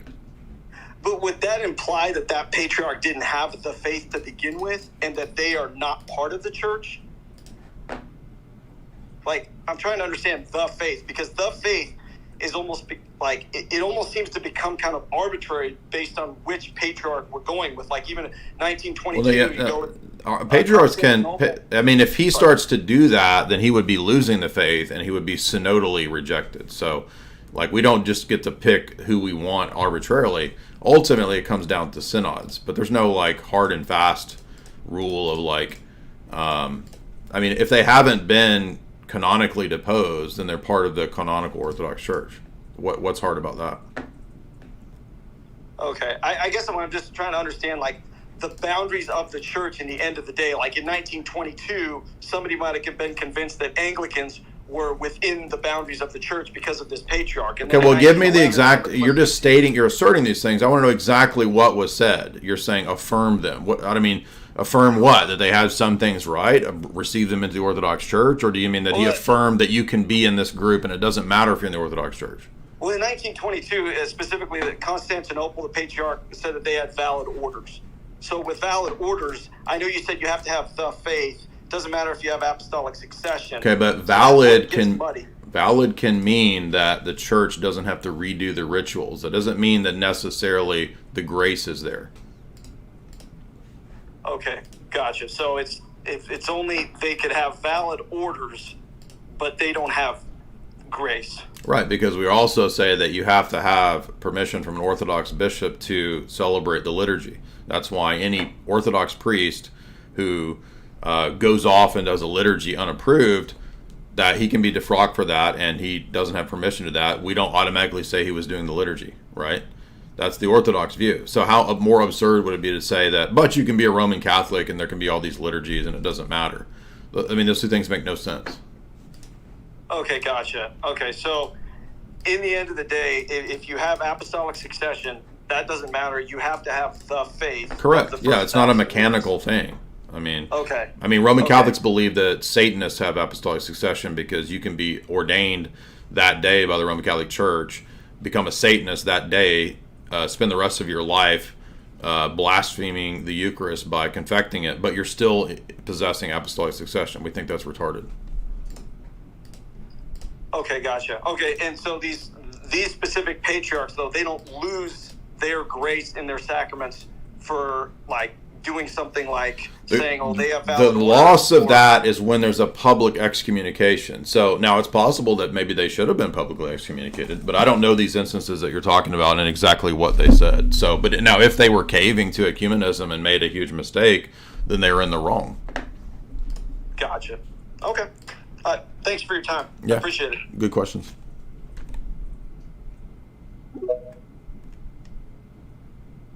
Yeah, I'd have to see more specifically like what exactly they were saying. I mean, it's entirely possible they were already caving to like ecumenist ideas back then. Certainly the Patriarch Constantinople seems to have been, for a long time, pretty compromised. David.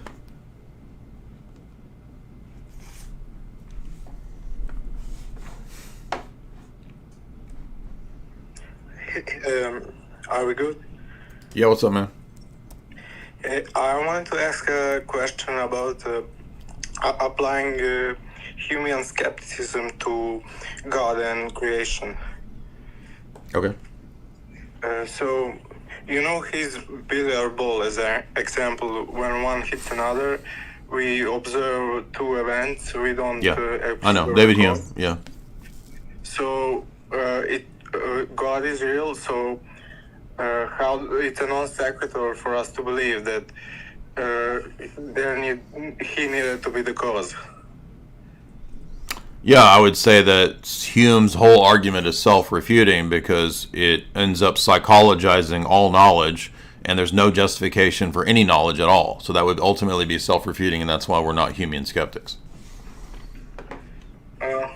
All right, that's it. Okay. Good question. Let's see. So, anybody disagree? Where the topics are Islam, Catholicism, Protestantism, Atheism, church history, papacy, councils, Koran, Revelation, Calvinism, Evangelicalism, Arianism, Hebrew roots. If you disagree, you go to the head of the line. Are you thumbing down because you disagree or because you want to go to the head of the line? I don't understand. This is thumb down. What's up, man?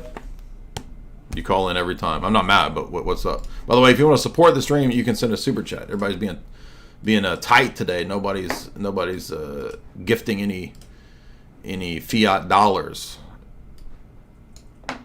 Be sure and help contribute to the conversion of the fiat dollars into Bitcoin by sending a super chat through Streamlabs right there. What's up, man?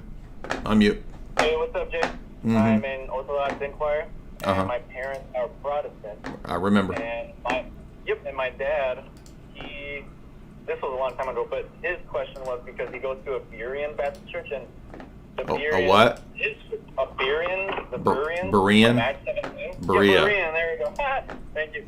And yeah, they go to that church, and he said that the reason why the Bereans exist is because they check the scriptures to see if Paul's teachings was true. And I want to hear how you would reply to that. And thank you. Yeah, I mean, to people who are outside the church and who disagree, if they only accept things like the Bible, like the people that they're debating with in that case, obviously I can't appeal to church authority or things like that because they don't accept it. But there's nothing about proving your doctrines from the scripture that proves sola scriptura. So those are two different things. Josh, what's up, dude?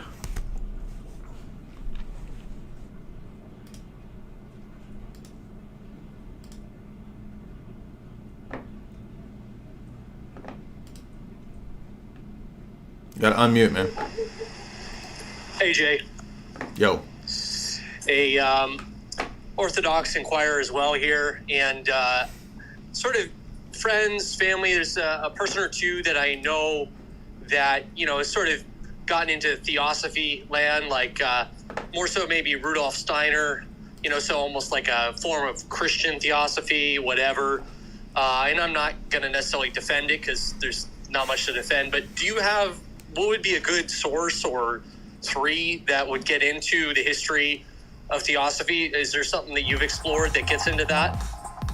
The lectures that I did on the history of the Milner-Fabian Society and how they've used theosophy as a tool for the entire origin of the New Age movement. It's part and parcel with the promotion of world governance. So any of the talks that I've done on the history of, say, British intelligence and the Milner-Fabian group would be applicable there, and I've done multiple of those. I would say check that out. You see that it's a political tool, a geopolitical tool. But more specifically, I mean, just familiarizing yourself with the basics of our theology would refute the quasi-New Age ideas of theosophy. Was there anybody else that disagreed? I'm trying to bring people that disagreed to the front of the line. Because we got a lot of people, but who disagrees? Bachyava. Bachvia.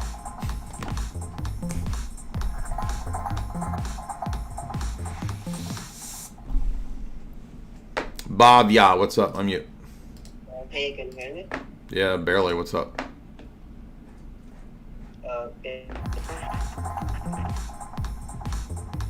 Can't hear you, man.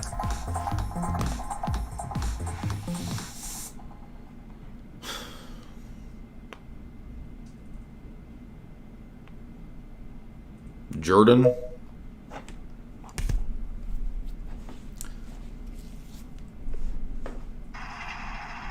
How you doing, Jake? Can you hear me?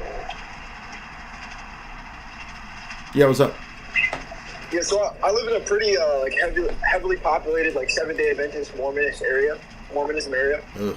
And so normally when I talk to them, I just pretty much attack their foundation of restoration with the promise of Right. Christ and the Holy Spirit to the church. Right. One thing I keep running into, especially with Mormons, is they have this wild doctrine of baptism of the dead that they hinge on in one place in Scripture in Corinthians.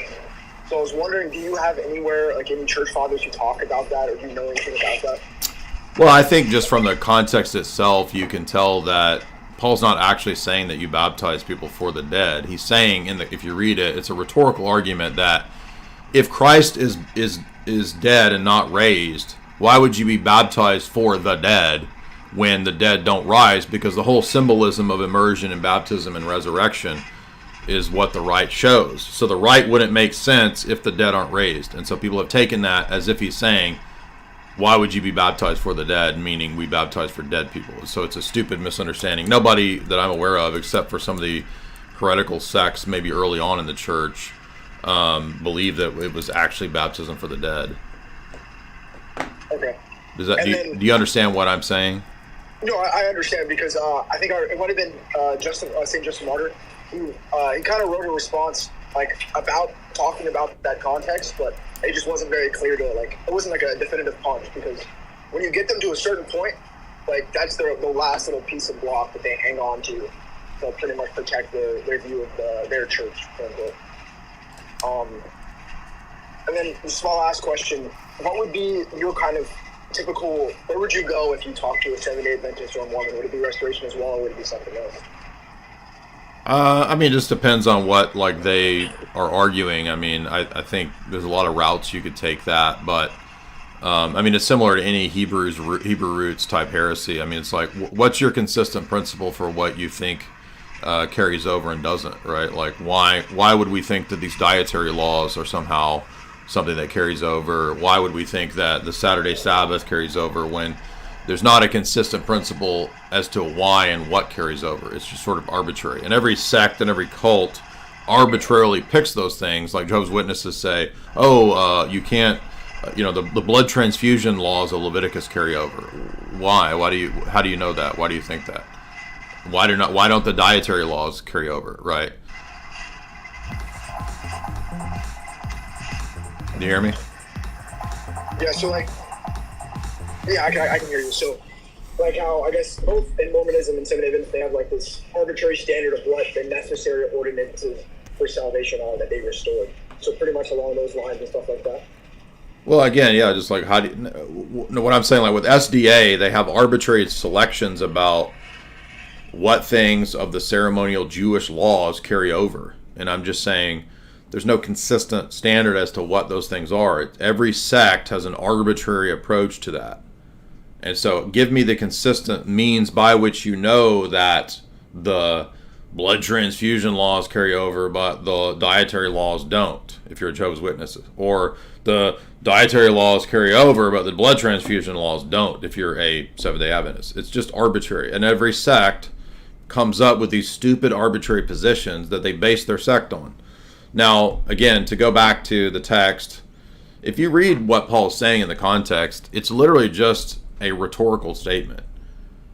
And he's saying, look, because remember he had said, if there's no resurrection, then our life is futile, right? Eat, drink, and be merry. If there's no resurrection, we're going to die. And so he ends that section by saying, otherwise, what will they do who are baptized for the dead if the dead do not rise at all? In other words, if you were baptized into Christ and there is no resurrection, you were baptized into a dead man, what are you going to do? Why were you baptized and raised in the rite itself if there's no resurrection? It's just a rhetorical argument. He's not literally saying there's a bunch of people who are baptized for dead people. This is stupid. But you'll notice, again, cults and sects, they don't care about context or grammatical clarity, or they make grammar mistakes, word concept fallacies. Usually, this isn't a word concept fallacy. This is just misunderstanding what's a rhetorical statement. Again, that's why he refers back to Jesus dying. Let us eat, drink, and be merry if nobody's raised for the dead. If there's no resurrection, then you were baptized into a dead man. And what's the point of being baptized into a dead man if the dead don't rise? That's all he's saying. It's not even that complex. But cults come up with these wacko, ridiculous interpretations to justify just dumb stuff, like just crazy. I mean, why would we be baptized for a dead person anyway? Like, if that person didn't believe, like, what? Like, I'm someone to be baptized for them? It's just stupid. It's so dumb. Like, the stuff that cult people believe is just out of left field. You're thumbing down. What's up, man? What do you got to disagree with? Hey, not exactly a disagreement, but I was raised Seventh-day Adventist and kind of led away from the church in a bit because I didn't agree with like you stated, like the dietary laws like being transferred over and stuff like that. Okay. And also Ellen G. White, I don't know what's up with her. I mean, do you believe she had charismatic gifts? I mean, I don't even know. I just think some of her stuff is kind of wild. Like, I don't see anywhere that I can find that like her claims are actually true, and like none of her prophecies have come true or anything, and the whatnots. And, well, I mean, that should tell you that Seventh-day Adventist is kind of crazy. True, yeah. Well, I mean, I guess my question was like, I still I went ahead and like just read my Bible and went through my own understanding of that, and I haven't really found the church or anything. But I was talking to a friend who's an Orthodox Christian and how they worship on Sunday, but I still believe in worship on Saturday because of the passage in Revelations where it says God's chosen will follow his commandments. And then to me that says I should look back into Exodus and those are the commandments that I should follow. But in the New Testament, I don't see exactly where it states that the holy day is so the day of John's rest. the whole book of Revelation, John says at the beginning, I was in the Spirit on the Lord's day. Okay, that's not the 7-day Sabbath. I was in the Spirit on the Lord's day, which is the day of resurrection. And what John is seeing is a heavenly liturgical worship service. So that should tell you right away that the entire history of the Orthodox Church has always understood the resurrection day worship to be the appropriate day, because in the book of Acts they meet and celebrate it on the first day of the week. So the Orthodox Church does honor the 7-day Sabbath in the Saturday Vesper service. So we actually do still honor the Sabbath. But the whole point of this, if you read Hebrews, is that the day of resurrection, it's the true eternal Sabbath. So we're not honoring the Sabbath. We're honoring the true Sabbath, which is the resurrection, the eternal rest, as Hebrews says. So when it says to go back to the commandments or whatever, you're misunderstanding that the commandments all refer to the person of Christ, because Jesus is the one who gave those laws at Mount Sinai. So Jesus is the one who has the authority to say what they mean for the church era and to appoint apostles to make those decisions for the church. So for example, in Acts 15, the apostles that he breathed on and appointed are the ones who make the decisions about how Gentiles will be received into the church. So they have a conciliar apostolic authority. They pass that authority on to their successors, which is what you see actually patterned in the book of Numbers 11, where Moses lays hands on people and the Spirit passes on to them when he lays hands on them. That's the model. Go ahead. No, keep going. I was agreeing with you. Yeah, that's the model for the book of Timothy, or Paul's letters to Timothy, where he says, you lay hands on them and pass on the gift of the Holy Spirit to the people that are your successors. That's called apostolic succession. It's based on what you see in Numbers and what you see in the Old Testament priesthood. So there's a superiority and succession of the new law, which is the order of Melchizedek. That's the true priesthood. So you can't go by the Levitical priesthood laws when Jesus explains multiple times over in the New Testament, Hebrews 7, every reference to the New Testament to Psalm 110, that it's a new order of Melchizedek that is superior to and transplants the Aaronic priesthood. Okay. Could you give me like an exact passage to look at for myself? Like to further my understanding? For like the passages you mentioned in Hebrews that show like the eternal day of rest. Yeah, so like Hebrews 4, 5, 6, and 7. Okay, awesome. No, I appreciate it. Thank you. Yeah. Those are great questions. I appreciate that. Yeah, I think you're actually the first 7-day Adventist related caller since that dude Leo the Pirate. I mean, that guy that was so stupid, man. He came on to debate in 2018 and had a meltdown and basically like did a week straight of videos losing his mind over arguing with me. Let's see. Does anyone disagree? We got still 12 people in line. Garrett disagrees. What's up?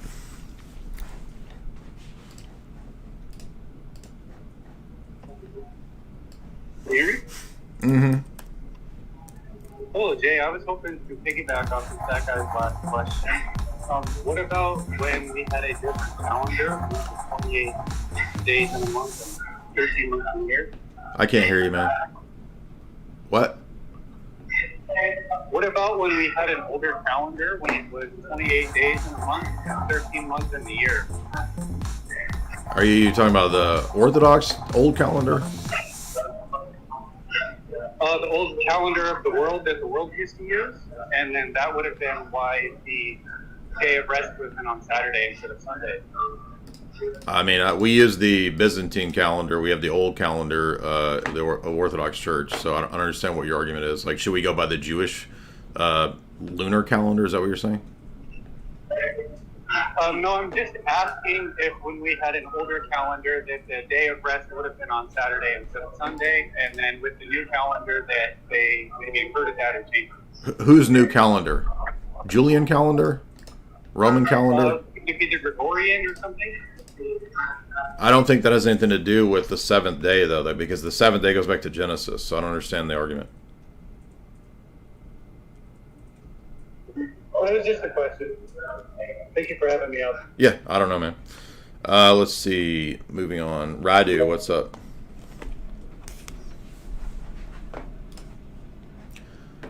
Thank you guys for those super chats. We finally got a few there. Everybody is on a tight budget on this Saturday, September 7th, 2005. We're going to be live for the next 17 hours.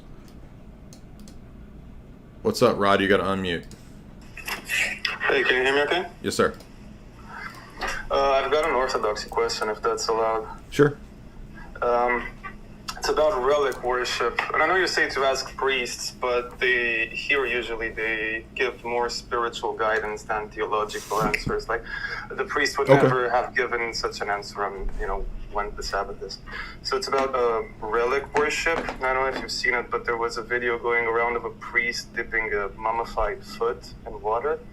And people were crossing themselves towards it and waiting to receive the water and drink it. And usually you would drink it on an empty stomach and pray and cross yourself and so on.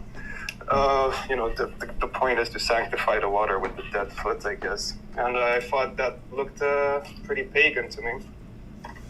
I mean, if you read the book of Acts, I mean, when Paul is walking around, they take cloths from Paul's body and give it to people who are possessed and who are sick to drive the demons out. When you look at Elisha's bones, they raise people from the dead. So, no, we think that the relics of the saints are charged with the divine energy, and that's where they derive their power.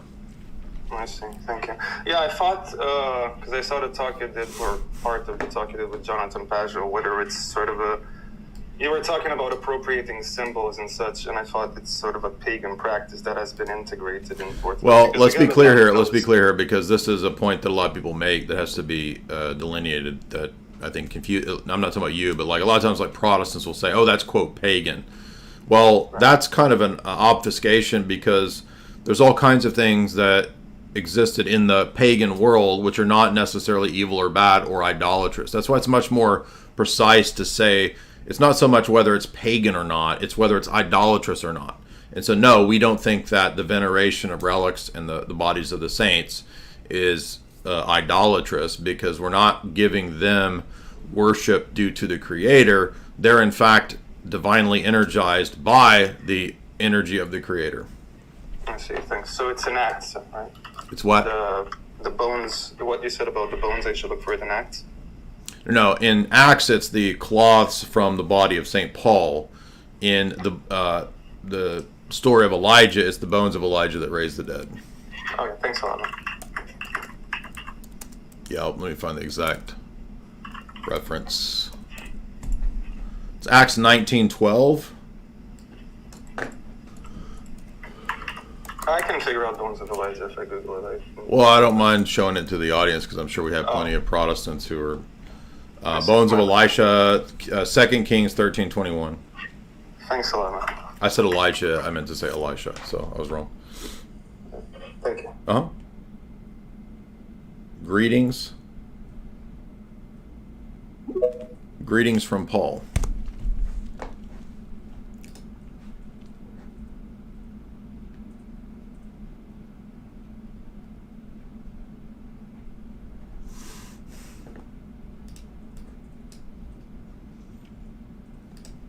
You gotta unmute.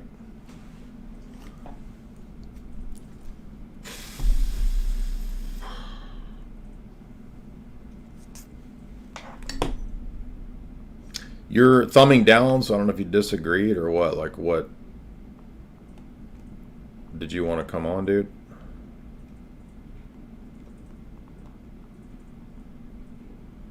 He dropped off. All right, let's see. Guillermo de Pinochet, what's up?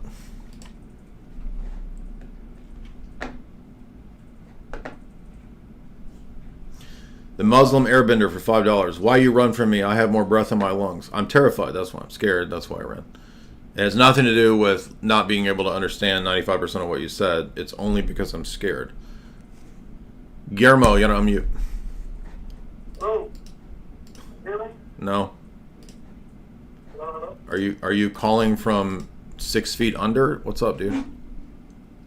Give me 1 second. Dude's calling from a Verizon flip phone from 2005.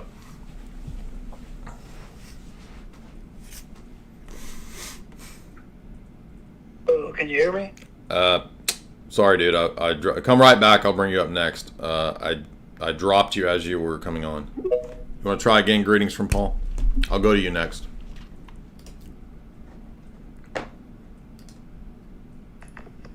Hello, can you hear me, Jay? Mm-hmm.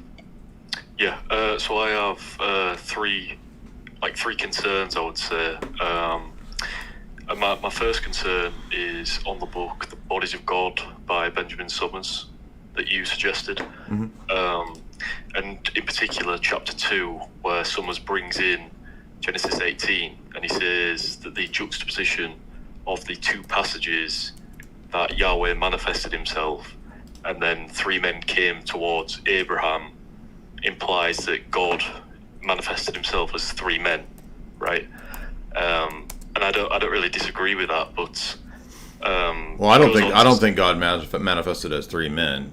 It says very clearly that one of them was the Lord, and the other 2 were the angels who then go in the next chapter to destroy Sodom and Gomorrah. Yeah, he says as a man, or there are 3 men, which can imply that, right? But what he says next is what remains unclear is whether all 3 were Yahweh from the outset and by the end. And then he brings in that passage, as you said, where the 2 persons are referred to as the angels. So is that would you agree with that assessment, that those 2 are referred to as the angels rather than as the Lord? Yeah, only one of them is called the Lord, and the other 2 are the angels who then walk away to destroy Sodom and Gomorrah.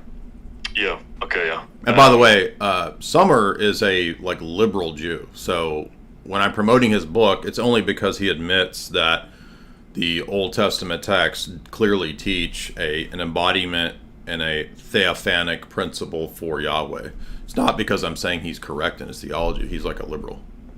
Yeah, no, I do know that, and okay, I do like it, but I have another question that's more important, and that's a common objection I get from Jews, which is they say that the angel of the Lord and the Spirit, when we refer to them as Adonai, that's not particularly pertinent to their divinity, because, for example, in 1 Samuel 29, David calls King Saul Adonai. So what would your response to that be?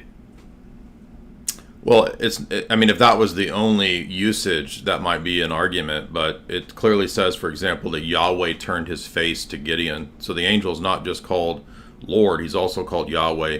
He's also given all kinds of divine powers, like forgiving sins, redeeming. Okay, who's the Redeemer? It's not angels, it's not creatures, and yet in Genesis 49, it's the angel who redeemed. In Genesis, in the case of Manoah, it's the name of the angel is Wonderful, which Isaiah says that the son's name is Wonderful. Isaiah 9 and 11, right? Yeah, right, okay. So what you would say is that there are other almost powers that are ascribed to the 2 persons. Not almost powers, but it's clearly divine powers. Right, I mean, the name of Yahweh in Exodus 23 is in the angel. Yeah. Okay, yeah, that's a good response. Right. If it was just we're calling the angel, Lord, I guess conceivably angels could be called lords because they're rulers.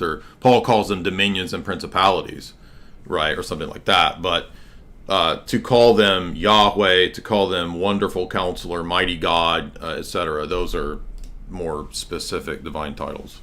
Again, Yahweh turned his face to Gideon, and that's I didn't actually know that until I read the Summer book.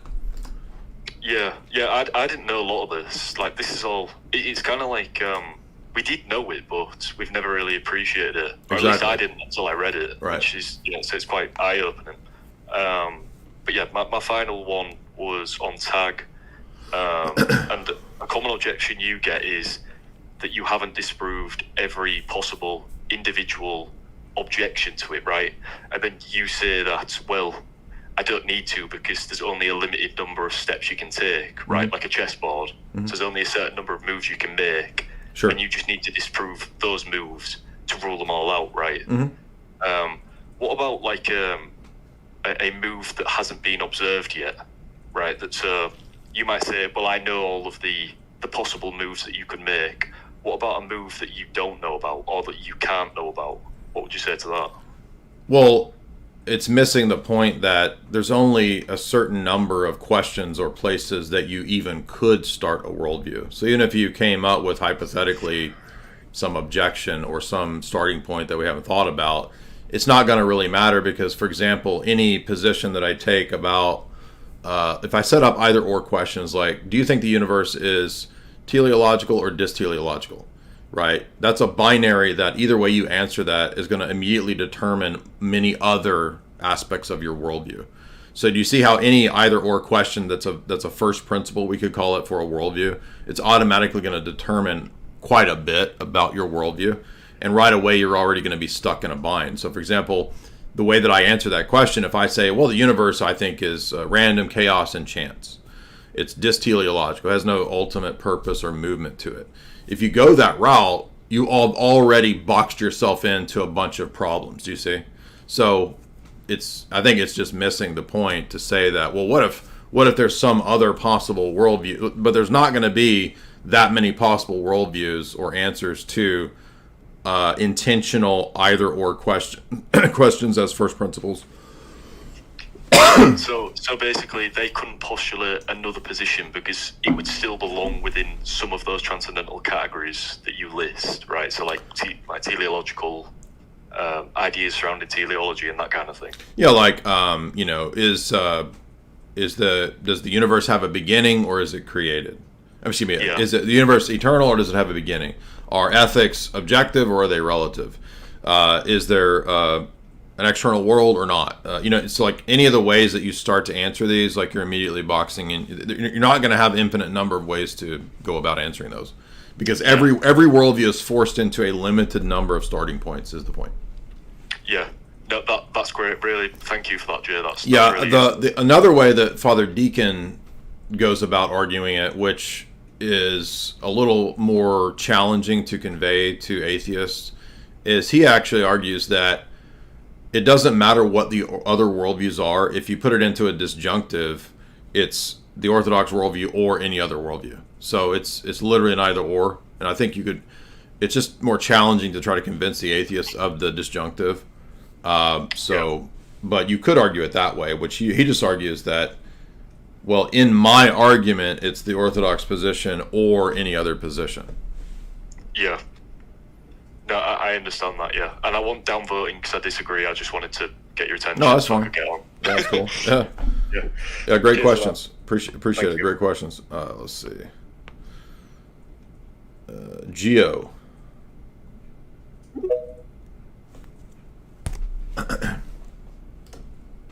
Carlo, $3. How does Christ have a human mind that gains wisdom and a divine mind? What is this distinction in person? Well, he's the second person of the Godhead. So he has a divine mind that he shares with the Father and the Holy Spirit, because there's one divine nature, one divine will, one divine essence, same thing as nature, one divine mind. But it exists in the mode of the three hypostases, the three persons that have it. So he has the same mind as the Father, uniquely inhypostatized in his mode of being the Son. And when he became incarnate, he assumed a fully human nature, not a human hypostasis or a human person. In fact, the Sixth Ecumenical Council dogmatically says there is no human hypostasis in Christ. And if you say that, you're a heretic. So he has a fully human nature, which is a body, mind, soul, and will. Body, rational mind, rational soul, and will. That's a fully human nature. Not a human subject, not a human hypostasis, not a human person. And that shouldn't even be in question. Giovanni JD, $5. I heard you critique Trent Horn and William Lane Craig because they don't argue for the Christian God specifically. Yeah, that's absolutely correct. In fact, William Lane Craig is an Apollinarian, so he's not even within the bounds of Christian orthodoxy of the ecumenical councils. How does your formulation of tag prove the Christian God?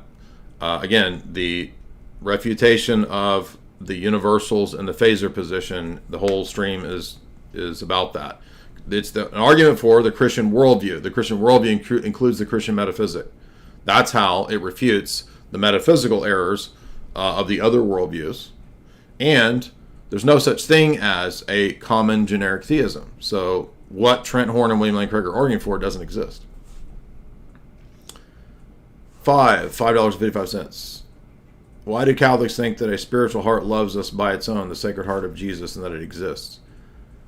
Because of the revelations to Margaret Mary Alacoque, who was a insane histrionic woman who carved and committed self-harm by cutting into her chest. And you have to believe that as a Roman Catholic, because if you don't believe that, then her whole revelation was delusion and demonic, and all the Sacred Heart stuff is ridiculous. But Sacred Heart is confirmed by the papacy in 2 encyclicals, and it's in the throughout the entire Roman Catholic world. So there you go. Hitting that all day, $3. You did a great segment of the 4th hour. Well, that was Jamie's 4th hour, so she did a great segment. Majanate, $5. Keep up the good work. This hard work is appreciated. Thank you. Willie Ofrey, $5. I listened to your debate with Dale the Protestant. I listened to the Pastor P debate. Do you think that saying, quote, your 66 books didn't exist as the canon prior to Martin Luther helps Protestants understand that they don't have a justification? Yeah, I mean, it should help them, but they have a hard time grasping that just because most of the time Protestants are very ignorant about what the experience of the church was like in the first 1,000 years. They're very ignorant typically of what was going on. Retro Ace. I would think that phrases like that would help, yeah. But you never know. Retro. Hello. Just didn't want to interrupt you. First of all, I want to say I love your work, and I've been also reading the Ransom trilogy, currently near the end of that Hideous Strength, such a masterpiece. But one thing I noticed... Wait, hold on. You're talking really fast. You're what? Sorry. I've been reading the Ransom trilogy that you've been talking about. Oh, the C.S. Lewis? Yep. Okay. And first of all, it's amazing, especially that Hideous Strength. It's that's great. But one thing I want to notice is the difference between European Protestantism and things like American Evangelicalism and fundamentalism is the latter is so Gnostic. Like, as faulty as the Protestant church and what you believe the Catholic Church to be, they at least have some sense of liturgical worship and like some sense of like interacting with the world, with art, with music, and like all that other stuff. Yeah, I mean, so I would say the entire history of American Protestantism back to Puritanism has always been suffused with Gnosticism. Absolutely. Yeah, because that's what I come to notice. And like you've pointed out, it either splits to complete hedonism or this ridiculous, as you point out, puritanicalism. Right. It's just so bizarre. It's almost like, I don't want to, I'm asking this to you because you're the expert when it comes to these things. It feels like the Trinity, it's so dualistic and it's so contradictory as what is shown through the Trinity and the hypostatic union that like, Jesus came to bridge all these things, not separate them. Yeah, but they don't look. Protestants and Calvinists and Puritans do not think first and foremost about Trinity and incarnation. That's way down the road. All they care about is predestination, the divine decree, justification by faith alone, the soteriology. That's all they care about. Everything starts there and begins there. They've never even conceived of alternate models of fleshing this stuff out based on correct Trinity. I mean, it never even occurs to them that their Trinity and their incarnation heresies could affect their soteriology and have the whole thing all jacked up. They just don't even think that way. It feels like when it really started to kick off was during the 1960s, where you had either those Protestant fundamentalists or those hedonistic New Age hipsters who both were just doing the exact same things that you and I described. And like, I feel like this is, maybe you can correct me on this, it's a psyop for the establishment to start dividing things, like divide and conquer. I mean, the mainline Protestant denominations were largely completely bought off and co-opted by powerful foundations from the 1920s to the 1950s. They were all pretty much taken over. So, I mean, maybe. I don't know. Great questions. Appreciate it. Let's see. Guillermo, you want to try again?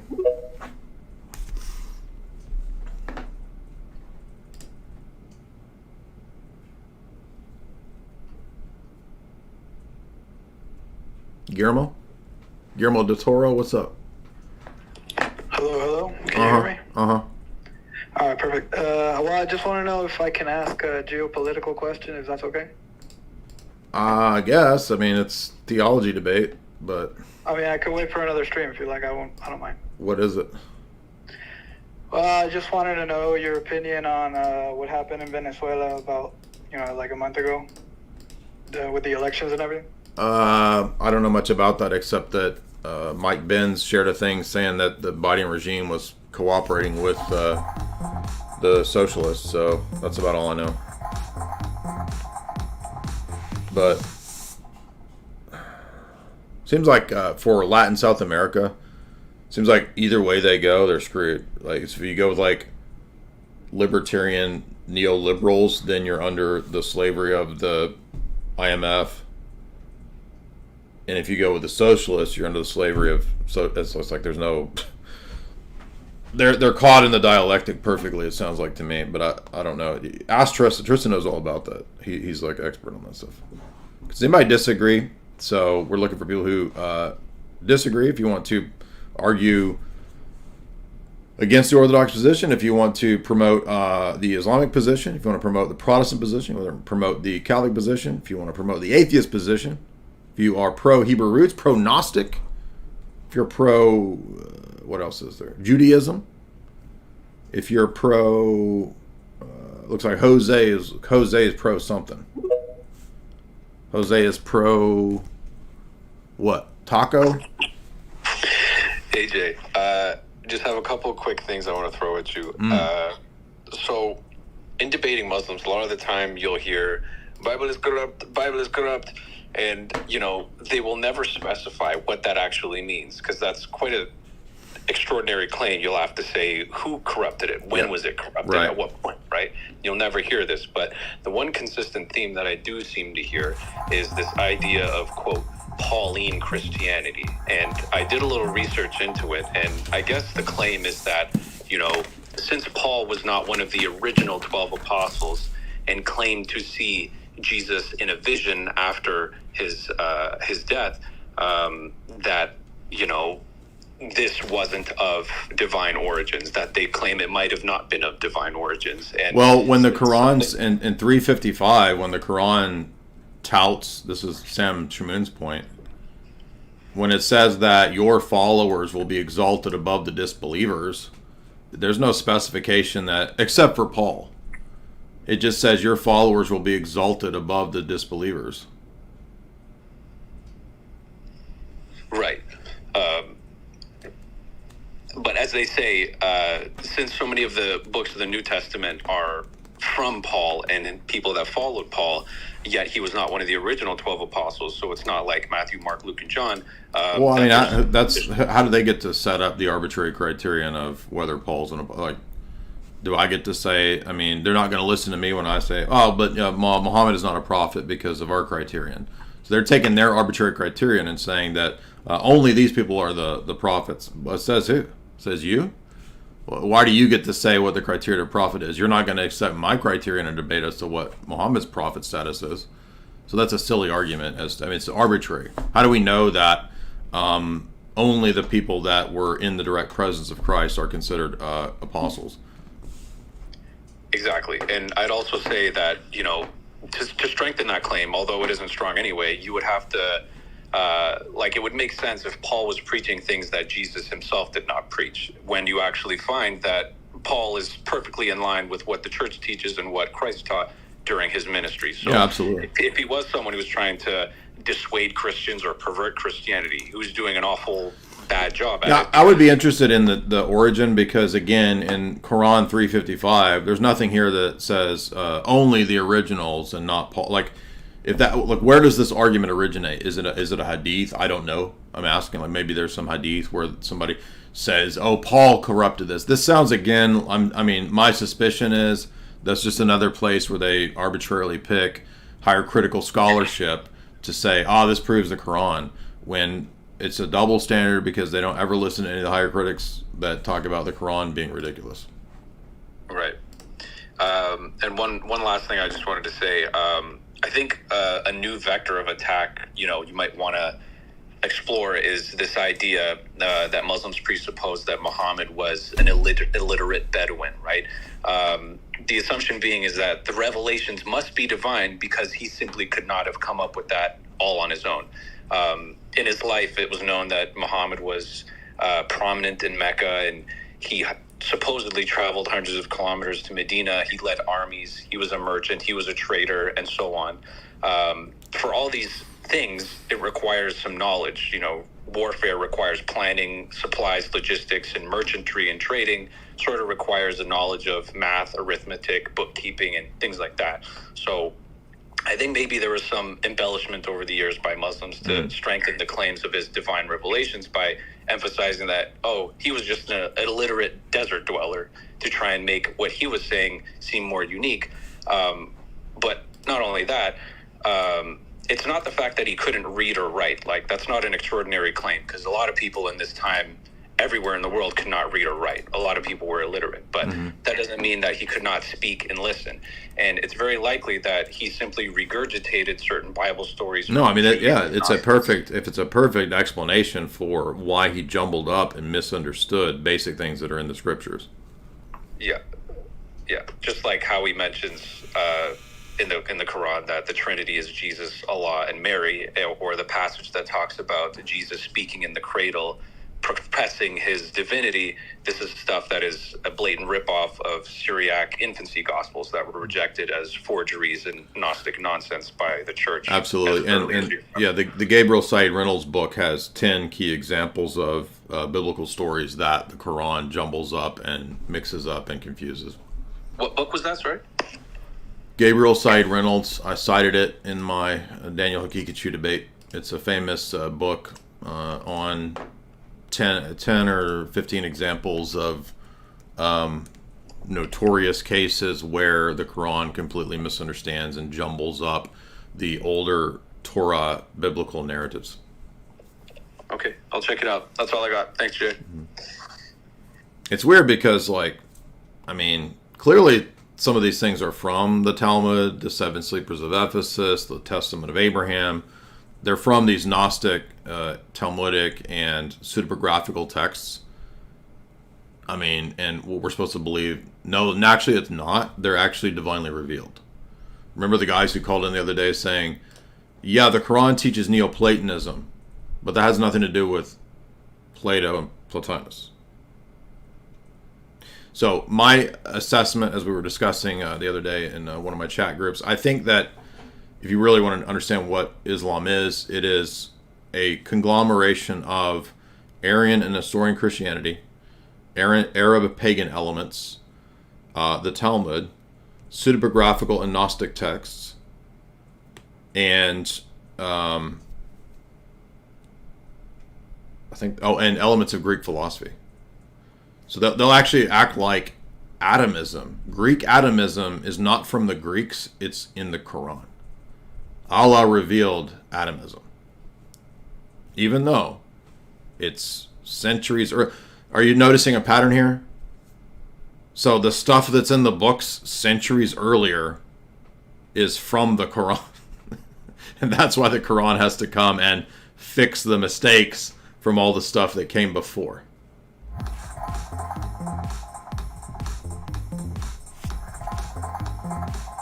But yeah, great points, Jose. Now, we're going to open it up. We're going to continue here. I'm not going anywhere. But we have a sponsor. And I've got to go to the little girls' room and go TT because I have a sponsor who has a message for you. And that sponsor is, of course, Chalk.com, the best of supplementations. If you want to up your toxic masculinity, and I hope that you all do, especially the guys out there. We have a 90% dude audience here. You're going to want to head over to Chalk.com and listen to this promo. Chad Mode is your ultimate natural pre-workout, designed to take your performance to the next level. Chad Mode is for natty beast alphas only. Whether you're hitting the gym, invading a favela, conquering a small village, gambling, burning the midnight oil, mogging on your coworkers, or getting banned from Facebook, Chad Mode gives you the competitive edge you need. It's as simple as mixing 1 or 2 scoops of our fine powder into water or juice, providing you with a delicious, energizing beverage featuring a burst of sweet, organic fruit flavor. Chad Mode will give you the extra edge you desperately crave. Chad Mode stands out from the crowd by excluding artificial flavors, preservatives, sweeteners, and dyes. We've even avoided so-called natural flavors, ensuring a clean and effective formula. Only soy boys and betas guzzle blue dye and sucralose, further tanking their already low testosterone levels. Chad mode is made in America. Unlike your common TikTok peasant's pre-workout powder, it does not contain Chinese lab-made caffeine and artificial sweeteners that soy boys so often crave. Experience the pure goodness of Chad mode with Blue Magic registered trademark organic blue spirulina extract, organic lemon, cherry, and organic maple crystals. Forget synthetic caffeine. Embrace the natural power of organic green coffee bean extract. Each dose of Chad mode mirrors the caffeine kick of a cup and a half of coffee, delivering a surge of energy alongside essential vitamins, minerals, amino acids, and herbal extracts. Chad mode will allow you to fire your boss and mog on anyone who opposes you. Chad mode will give you a dominant and aggressive edge, like a lion hunting a gazelle. Remember to head on over to choq.com, choq.com, use promo code J50 to get 50% off all of those excellent products, choq.com. And we're going to move on to, who's next? Alex. What's up, Alex?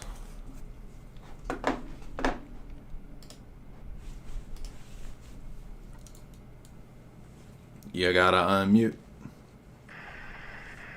Hey, what's going on, Jay? Yes, sir. I'm new to the whole, like, I'm a lifelong Christian, but I've recently, last year or so, been getting into the Muslim and Islam debate with them. I'm just wondering, has there ever been a full breakdown of how similar Islam works to, like, how a cult would work?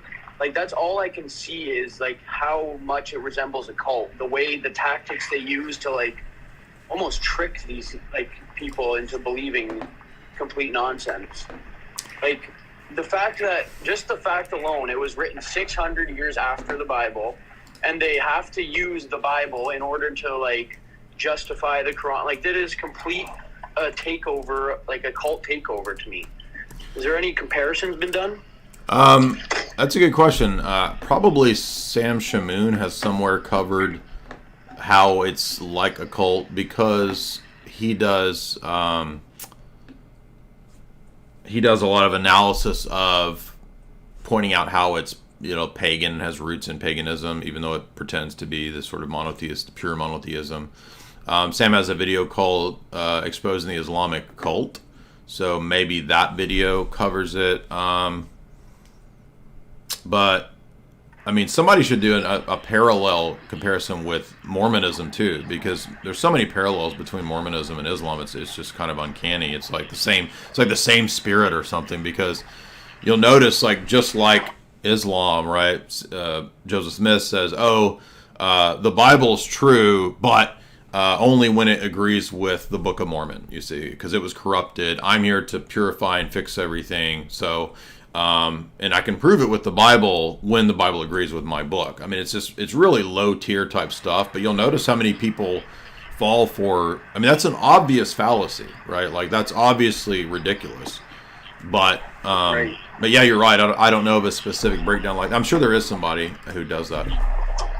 Yeah. I mean, I was going to, just cause like you said, like, it's so simply provable that it's wrong. Like, it's just, like, they seem like almost, like I say, like politician talking points. Like, they just keep repeating the same thing over and over and over, and, like, they just never can. I don't know.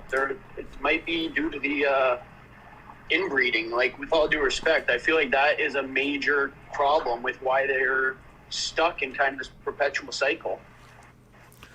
Somebody says Apostate Prophet did a video called Mormonism and Islam, which compares them, and then somebody said David Wood has a video about Islam as a cult, so you might want to check those out. But yeah, I think you're right to. Awesome. Yeah, there's other approaches here. Who's up next? Hossein, we can't understand you, man. I'm sorry. You gotta have some kind of, like, but we gotta have a better kind of English proficiency to have a debate.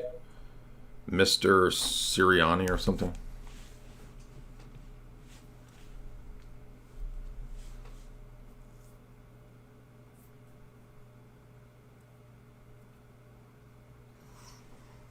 Unmute.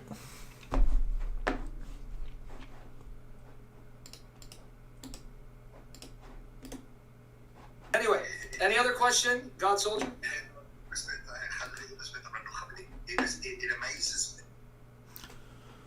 Mr. Sereniani or whatever, unmute, man.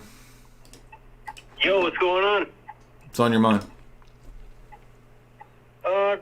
Just have some questions for you, man.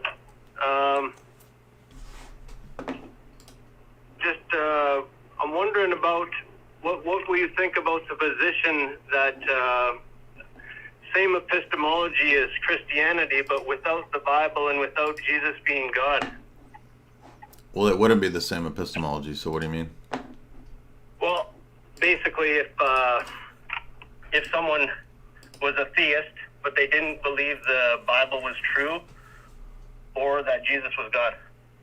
I heard what you said, but it wouldn't be the same epistemology because part of Jesus being God is the grounding for the Orthodox Christian epistemology. Okay, so what would be the argument against that position then? Against that epistemology without the Bible and without Jesus? Well, I mean, the way we argue it is that the triune God and divine revelation is the grounding for epistemology. So if you said, well, I don't want that, I have a same thing, but not the Trinity, it would not be the same thing. So they're mutually exclusive. In other words, you can't have it's a holistic position. So you can't have 30% of it and say it's the same position. It's not the same position if it's a holistic system. Yeah, I see what you're saying there. So with the nous being a part of your epistemology, that's like a direct connection to God? It relates to that, but it's not directly, it's the heart, it's not the mind. So those are two different faculties. So for us, the epistemology... Is that revelation? Sorry. The nous is a faculty that we have to know and perceive God directly. So it is not equated to the revelation that we know by the nous. Okay, and that wouldn't be an epistemology then? That would be sound? Well, epistemology is the doctrine of knowledge, and I'm saying that the Orthodox doctrine of the heart is much more than knowledge. It's a direct relational perception and experience of God that's much more than conceptualization or ratiocination. So what I'm asking is basically if God did not reveal the Bible and didn't reveal himself as Jesus, would there still be a sound epistemology? I mean, it's like a nonsense question for me. It's like saying, well, what would your epistemology be if God didn't exist? I mean... Well, no, not if he didn't exist. If he just communicated... I'm saying it's the equivalent. It's like it's a nonsense question. I mean... What if God didn't exist? It's the same type of question.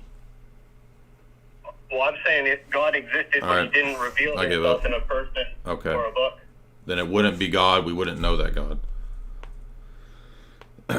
Dude, I can't... Oh, my gosh.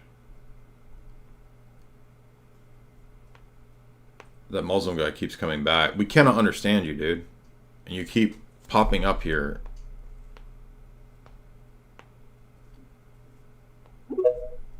Can we have people who disagree today? It's like everybody comes in with the same old questions. People that disagree. Hey Jay, I didn't have catechetical. You know what I mean. I don't have those type of questions, but I do have some questions. Okay. Thank you. I wanted your kind of your take on Matthew 24. I did read your paper on it, and I read some of the Church Fathers' commentary, and I was kind of getting away with it by just saying that interpreting it as this generation, meaning the generation of believers and all of time. I guess that was kind of the interpretation I was going with. That's the one that Jerome kind of gives. Yeah, but if you look at Luke 21, it's even clearer that he's talking about the people who are there in his audience who are going to have to flee Jerusalem. How is that relevant to me 2,000 years later? I'm supposed to run from Jerusalem? Yeah. I know. I understand. I also understand that it had a fulfillment in 70 AD. So then my kind of real question is, in Matthew 24, when Jesus speaks of him returning, he's saying it kind of like in the same speech, right? So I'm kind of like, what's kind of catching me there is I'm kind of like, well, Jesus didn't come in 70 AD, right? He did come in 70 AD. If you look at the prophets, every time God comes in judgment on a nation, like in Isaiah, I think it's 19, where he comes in judgment on Egypt, it says, God will come in the clouds and destroy Egypt. Did Jesus return in Isaiah's day to destroy Egypt? It's prophetic language, and it's common throughout the Old Testament. Okay. So then, what would you say is the verse that the verse in the New Testament or anywhere in the Bible that the Orthodox Church kind of uses to interpret the second coming, right? The one that we profess, like in the Creed. Well, it's a both and. These verses also talk about the end of the world and the destruction of the world, which the temple in its destruction is a type of the world. The temple is a universe in microcosm. So it's being destroyed as a sign that this universe will be rolled up like a scroll. So there's plenty of texts that talk about the second coming. The great white throne judgment, the book of Revelation, is the second coming. These verses also describe the second coming. The first coming in judgment in 70 AD is a prefiguring of the second coming. Okay, so like double fulfillment, you would say? Absolutely. Yeah, that's what... Okay, good. I mean, did you read Chrysostom's commentary on it? Sparsely. Yeah, I mean, he talks about the destruction of the temple in 70 AD. Okay, thank you. And then I had one more question. Mm-hmm. This question's a little weird, but I have been kind of going it over with some of my buddies at church, and then I haven't asked my priest because I feel like he would give me Augustine's answer, and it's kind of like on hate, the idea of hate. I feel if I were to ask my priest, hey, can Christians ever hate anybody? He would tell me, you can hate their sins, right? He would give me like Augustine's answer. But then my question is kind of like, how does that like track onto like war, right? Would we say that when kings would go to war, like when David went to war, that he only hated his enemies' actions, he didn't actually hate them? Like, I kind of want your take on that. I think both things can be true. I can have a distaste and an antipathy towards someone while at the same time recognizing their faults and their humanity. I can go to war with people, which has happened throughout the history of the church, and operate in defense of my land and give my life in a defensive self-defense posture and commit those actions virtuously without literally hating them in a demonic sense. So both things are possible and both things are true, and we see this in the example of the warrior king saints in the history of the church who have exemplified both things at once. But great questions. Alex. I mean, we still pray the imprecatory prayers. Like, there's nothing wrong with imprecatory prayers. I mean, the old Russian prayer books, pray against the wicked Hagarenes and for the empire to have victory over the wicked Hagarenes. So, nothing wrong with imprecatory prayers.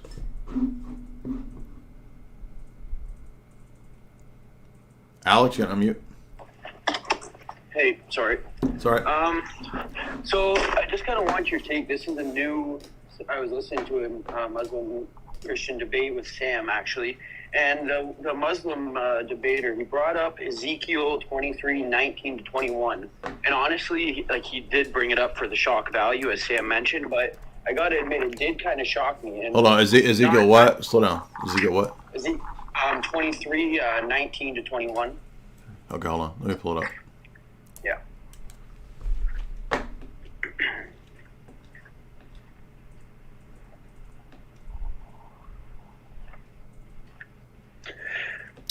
No, I've actually made a point about this, that we needn't be holier than the Bible because the Bible makes dick jokes. Yeah, it did kind of, I've never seen that, and I'm not sure if I do have a problem with that or not. Off the bat, my initial reaction, I do a little, to be honest, but... people do the same thing when they read the Song of Solomon, and they're like freaked out that it's like sexual love poetry. Well, I'm sorry, but God made sex, so God made the peepees, so are we going to be ashamed of the thing that God made? So it's just kind of silly, I think, to be overly puritanical about. I'm not knocking you for having that surprise, but if I recall, Calvinists and Puritans, they wouldn't even read these texts. Literally, they wouldn't read these texts, which is weird. But so, does anybody disagree? It's open forum. I'm not faulting the guy for asking questions about that, but Simple Man, what's up? Jace? Okay, Patrick, I'll go to you next.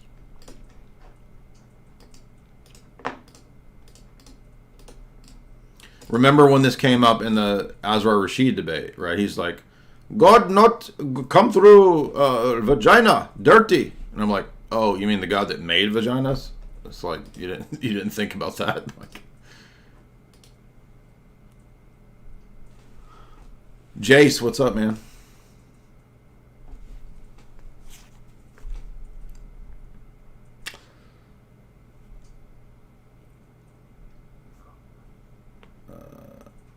Patrick disagrees. What's up?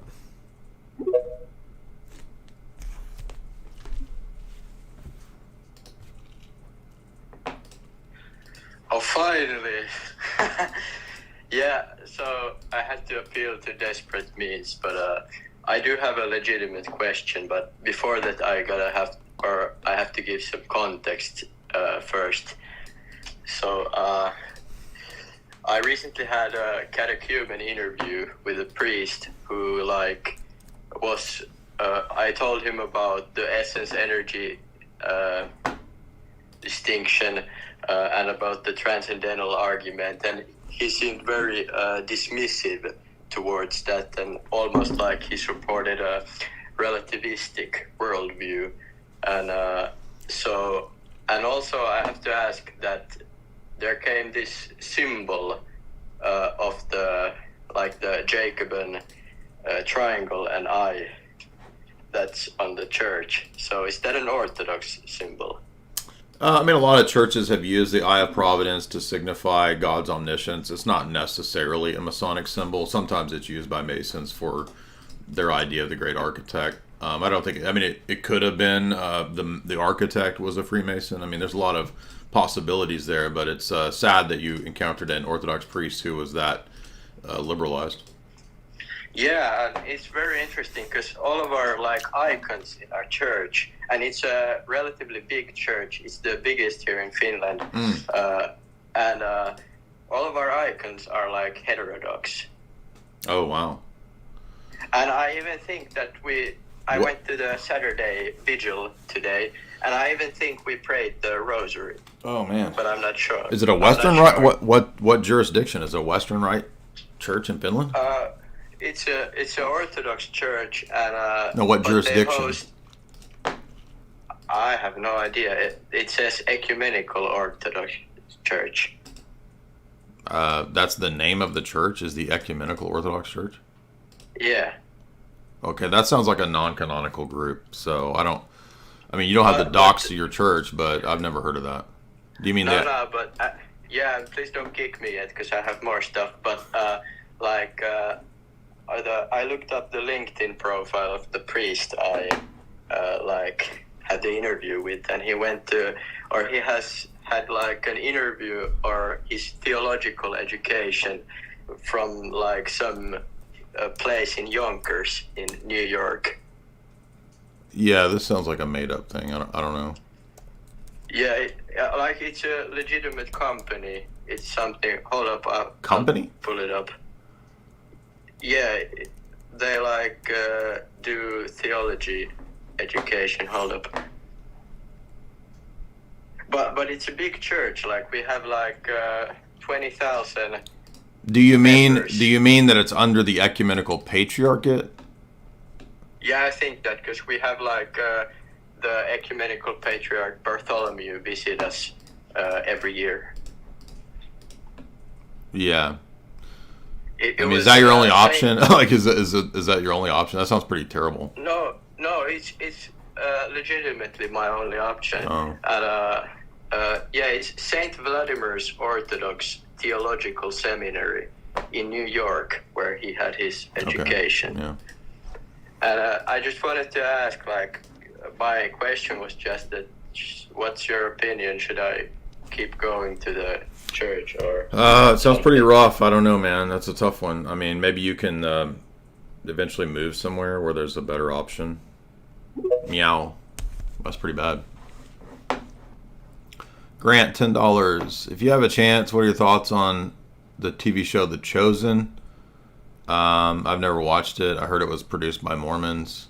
I can see how it could be heretical, but also with low degenerate media everywhere. I'm not sure what to think about it.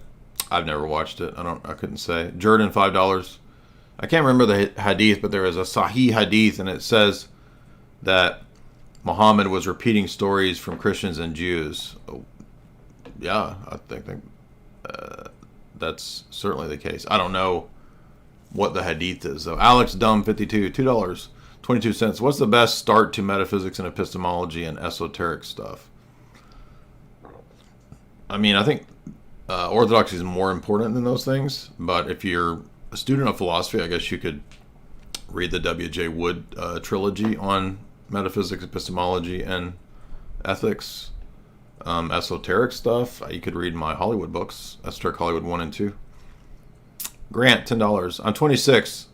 I have a small business, and your work helps me throughout the day. Good. I will have more to come as I scale up. This is an easy choice considering going to the movies is around $100 for the whole dinner experience, and I get nothing out of it. Well, yeah, movies suck today. If you take your wife or girlfriend out to dinner and go to the movies, yeah, you're talking like $100, more than $100. But yeah, movies pretty much suck. Make sure I didn't miss anybody's super chats here. Hippios, $5. There's an Oriental Orthodox person who argues that will or nature necessitates person. Yeah, but that's the mode, not the grounding. So will is a property of nature, but exists in the mode of person. So they're confusing the existence of the thing with the mode of the existence. He says that we are Nestorian because we affirm two natures, and therefore there's two persons in Christ. That's because they use the old definition at Nicaea for what hypostasis is. So after the Cappadocians and into Cyril and the Fifth Council, for us, hypostasis evolved to mean more precisely the person that has the nature. So everybody who's confused on this, they're still using the it's called the Old Nicene definition of what hypostasis is, as just an incarnated concrete nature. But after the Cappadocians, after the specification that person more specifically is the subject that has the nature and not just a single nature, that's the solution to the whole issue. And go read the papers that we've linked a million times about what in hypostatize means. In hypostatize answers that question. Meow, what's up?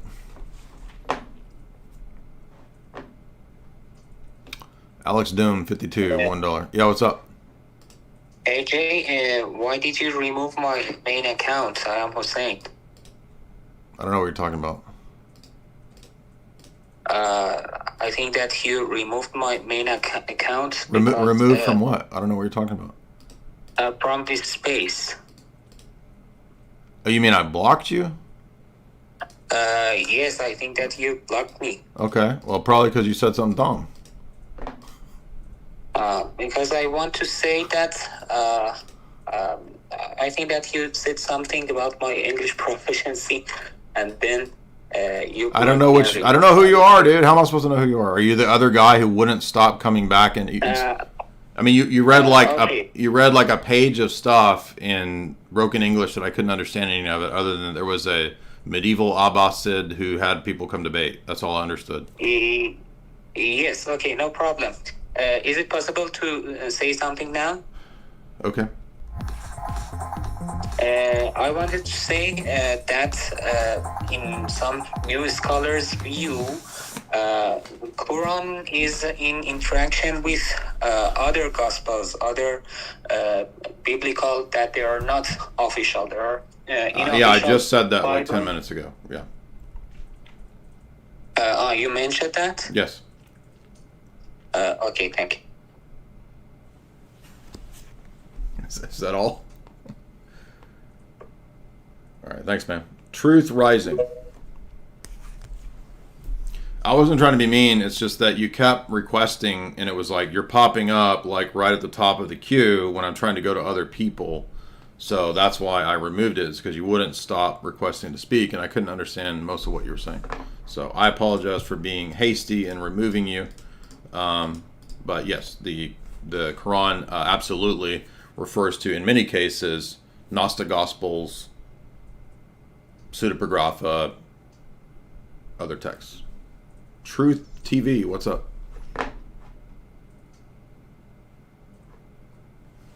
gotta unmute, man. What's up? I'm so sorry. Literally every time I go into another room, I get called on.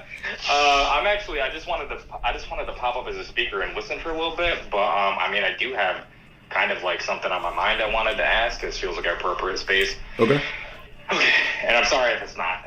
I'm just bullshitting, or whatever. It's not the right spot. But do you foresee? Do you have like an open mind to a time that could occur where maybe like an event happens where it would take like a bunch of non-believers and turn them into believers, but they wouldn't necessarily know like which religion to choose, but like maybe something happens on our globe upcoming in the future. It just seems like we're in some type of a moment like that upcoming. I don't know what it would be, but I think we're just living in biblical times, and I think a lot of people are trying to interpret it, and they're trying to find, ways to interpret things already, but that's not what I'm saying. I believe that there's something else that's going to happen in the future that is way different from right now. But even myself, like right now, I've been turned into a believer by just looking at the world and being like, oh, wow, this relates to biblical like passages. And I think that's going to continue. Do you vibe with what I'm saying? I mean, I think all times are biblical times because there's a biblical view of history, which encompasses all history. I don't know what you are referring to specifically when you say that certain passages are being fulfilled, but could there be an event where a bunch of people are suddenly converting and wanting to know about God? Yeah, sure. Okay, and I'm not well versed in the scripture as I should be, but I could have sworn that after like speaking to others and getting a little bit of guidance and like looking online, that there were some passages about like keeping the blood pure and not polluting the blood with animals, basically. And like I kind of read into that being like kind of like stay away from vaccines, just don't pollute the blood. And then in regards to an event coming up that could turn people towards the scriptures and like turn them into believers would be perhaps something that they couldn't explain with modern science, and that they would say, they would say that this must be from God because it's impossible for man to create what I'm witnessing. I mean, I'll just come out with it. I know this is far out there, and I'm sorry for jumping in your space, but like for an example, like if we saw a craft, like an ET craft, I think a lot of people would like shun what our government would tell us, which is, oh, that's ET from like another planet. And a lot of people would probably say, I don't believe that. I don't believe our government. And this probably is something much more spiritual than what we're being told. And I actually believe that our government is on the brink of trying to tell everyone that we do have ET contact, but I don't believe that our population is going to buy that bullshit. I believe that they're going to look deeper into it and say, this is something much more spiritual than what our government is telling us. Yeah, I agree that the whole alien fraud scenario is definitely something that they've been promoting. I mean, we've seen the government itself now come out and say, oh, by the way, there's crash craft, and I believe it's all baloney psyops. I think that there's nothing in the Bible that talks about not eating animals to keep your blood pure. That's totally not in the Bible at all, so I'm not sure where that comes from. Paul says that anything that's on the dinner table is sanctified by the word of God and by prayer. So there's no unclean animals anymore. We're not under the Mosaic administration anymore. So, but I would say, check out an Orthodox church maybe for spiritual guidance, not random Twitter people. But I do agree with you that the alien psyop is a very potentially viable scenario that they could use. In fact, the book that my phone is sitting on is actually one of the key texts in the alien psyop narrative, which is Arthur C. Clarke's Childhood's End. So, yeah, absolutely. And I think it would be wise to not believe whatever they claim, because the government is so notoriously deceptive. So again, guys, today I'm looking for people who disagree. If you have an argument, if you have a position that you think Islam is correct, you think Roman Catholicism is correct, you think Protestantism is correct, maybe you're an atheist, maybe you want to prove your Hebrew roots, maybe you're a black Hebrew Israelite, maybe you're a Gnostic, then today it is your show. You get to come on, and you get to make the arguments, you get to smash me. Everybody was making the joke. Yes, I know, I set myself up for that joke. I said, come smash me, and then it turned into nothing but rated R sex jokes. I'm being silly. You can come refute me. How's that? Josh.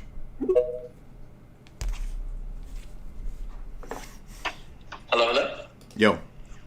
Hey, Jay. So I'm coming from the Protestant faith. I've just been a little confused about the Orthodox and Catholic apostolic succession. Since both Eastern Orthodox and Roman Catholics claim apostolic succession and claim to be guided by divine authority, but their inability to maintain unity kind of raises some questions about the legitimacy of unbroken and infallible succession.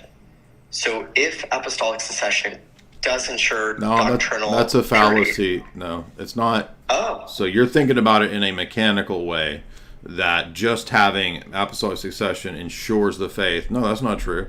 Any bishop, any church, the entire history of the church, especially the first 1,000 years, is full of people who go into schism and who create rival episcopacies and who leave the faith. So what would that have to do with defeating apostolic succession? Because within the position of apostolic succession is the belief that you can leave the apostolic succession. I see. I thought apostolic succession guaranteed normative authority to the church. Well, it guarantees normative authority to the church, but not people who leave the church. Well, okay. So the Pope of Rome is not, in your interpretation, is not succeeded with apostolic succession. Once you in the Orthodox view, traditionally speaking, when you leave the church, you can have whatever LARPing costumes you want. It doesn't matter anymore. You don't have apostolic succession when you leave the faith. Now, the Roman Catholic view doesn't believe that. They believe that apostolic succession is a mechanical laying on of hands, that even if you become a Satanist the day you're ordained, you still have apostolic succession for the rest of your life, literally as a Satanist every day. You can blaspheme the Eucharist, consecrating it every day as a Satanist, but you still have apostolic succession. That's how stupid that view is. I see. We do not believe that. Thanks so much, Jay. Mm-hmm. Yeah, good questions. Yeah, we don't believe that. We think that it doesn't matter what titles and mechanical events have happened. If you leave the faith, it doesn't matter anymore. There's no apostolic succession for heretics. Rome thinks that you can literally be an atheist and a Satanist and be an apostolic. There's Muslims and Satanists with apostolic succession. So that's how silly that view is. But I'm not joking either. You think people think I'm not joking. You can be baptized by a Muslim or a Satanist in the Roman Catholic Church in extremis. By the way, the baptism doesn't even require apostolic succession. That's the other funny part. So in the Orthodox Church, we would think that it's normative that you're going to go and get baptism from people that actually have apostolic succession. No, in Roman Catholic Church, you can be baptized, I'm not joking, this is in canon law, it's in Denzinger, by an atheist, a Saracen, or even a Satanist. And this is think how stupid this is. I can go... This would be an interesting question for a Roman Catholic. So if I was nowhere near a mass, and I was on my deathbed, and there was a former Roman Catholic priest next door to me who's now a Satanist, and he's been a Satanist for 20 years, I could get him to consecrate the Eucharist, and he could give me last rites. That's how ridiculous this stupid position is. I'm not joking. That's literally what they would say. They would say, yes, you are getting... I can have... If I'm about to die, I can get the Muslim next door to come baptize me. Now, here's the trick. This is how silly Roman Catholicism is. He has to intend to do what the Roman Catholic Church does. And Roman Catholics want to act like this is some Trump, like, oh, we've got the Trump argument on the Orthodox. This is how silly this is. Nick.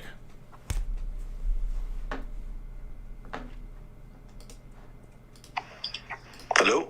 Mm-hmm. Hey, Jay. So I'm an Orthodox Christian, and I just want to say, so I appreciate all the, the discussions you have with Muslims, because I just find that the Orthodox viewpoint, right, is undefeatable versus, a lot of these Muslims debate these Protestants. One thing I question about was, I always see how you discuss the sort of the attributes with Muslims, and I think I understand where you're heading when you try to get them to admit that there's differences in God and different attributes and they're distinct from the essence, right? Then you would say to them that, hey, you guys have the same problem as what you think the Orthodox Christians have, right? But if they take I think this is the Salafi route of saying that Allah is just divinely simple. And I'm pretty sure today's Salafis follow. Just one second. I'm pulling up the video that addresses what you're talking about. If a Salafi says what? Well, sorry. So I think that their view is that Allah is divinely simple, right? So his attributes are his essence, and no, that's not their view. Sorry. Who said, so then help me understand what you're trying to get to when you argue those 2 points. That's not their view. Their view is that Allah has body parts and it's not his essence. Yes. Oh, sorry. And so when you so then I'm trying to understand the part. So the point is that when you say Tawheed, it really doesn't mean anything other than this contradictory, absurd position of 99 names, a bunch of different parts, and body parts. So it's not Tawheed. It's not pure oneness. It's not pure unity. Gotcha. And so what if, like, say they don't admit to it, and like they never do, right? And they say, no, Allah is one, right? No, they do admit to it. Did you not hear the debate with Jake? What do you mean? Oh, okay. So they do admit it, but then they can't explain it. That's the point, I guess, right?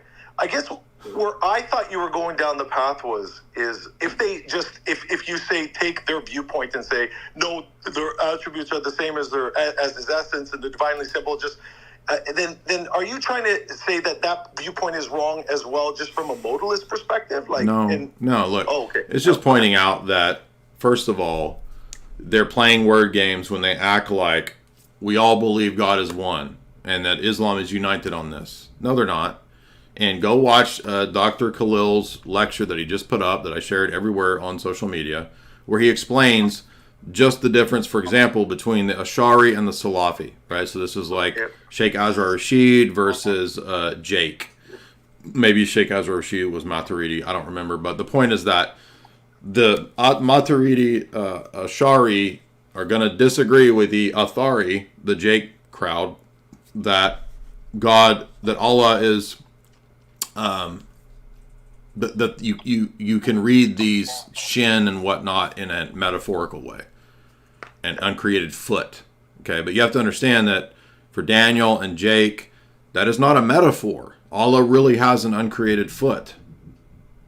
Okay, that is the anthropomorphic error according to the other Muslims. So we're just pointing out that they don't, first of all, are not united on what it means for Allah to be one.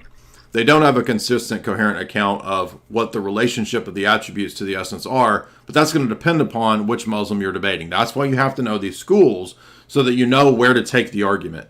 So we're just pointing out that and if you watch this discussion, he will point out the very things that were pointed out to Jake in multiple debates that people have had with Jake. For example, is there a dependence relationship between the attributes and Allah's essence? And then when I asked at the Muslim Lantern, he says, we don't use this language, even though it comes up in their freaking debates. So it's a lie. So, or he just didn't know what to say. So, no, and all over, even Twitter right now, Muslims are debating what the relationship is between the eternal Quran and the Quran in time and space. And this is what the second half of this lecture deals with that. So, that's one type of critique and approach. But when I'm critiquing the Trinity and their presentation of one and many in Allah, I'm just pointing out that everybody is going to have to deal with unity and multiplicity in God. And the question is, who has a consistent account of it? So that's what the critique is. Okay.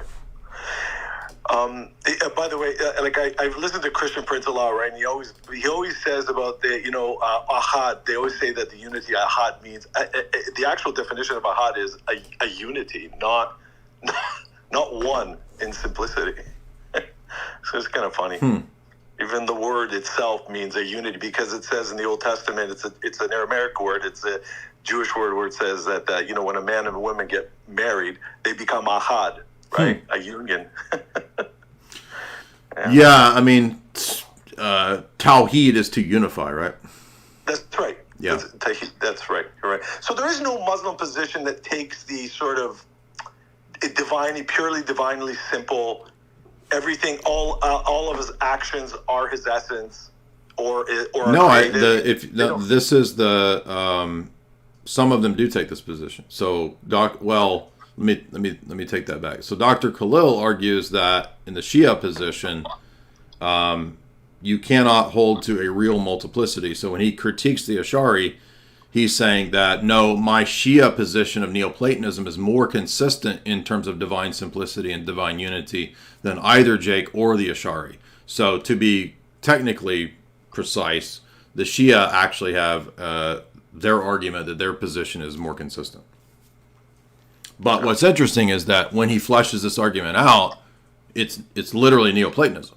He explicitly says, no, I'm a Neoplatonist. So he argues that the levels of distinctions are the emanations, the second principles that come from Allah, but nothing in terms of Allah himself is in any way really distinct.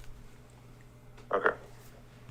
I saw in the Ash'ari position, it takes 7 of Allah's attributes, right? And they make him identical to himself. And if you really look at them, right, we believe Jesus is the wisdom and power of God. So 3 of those make up Christ, right? His speech, his knowledge of God, right?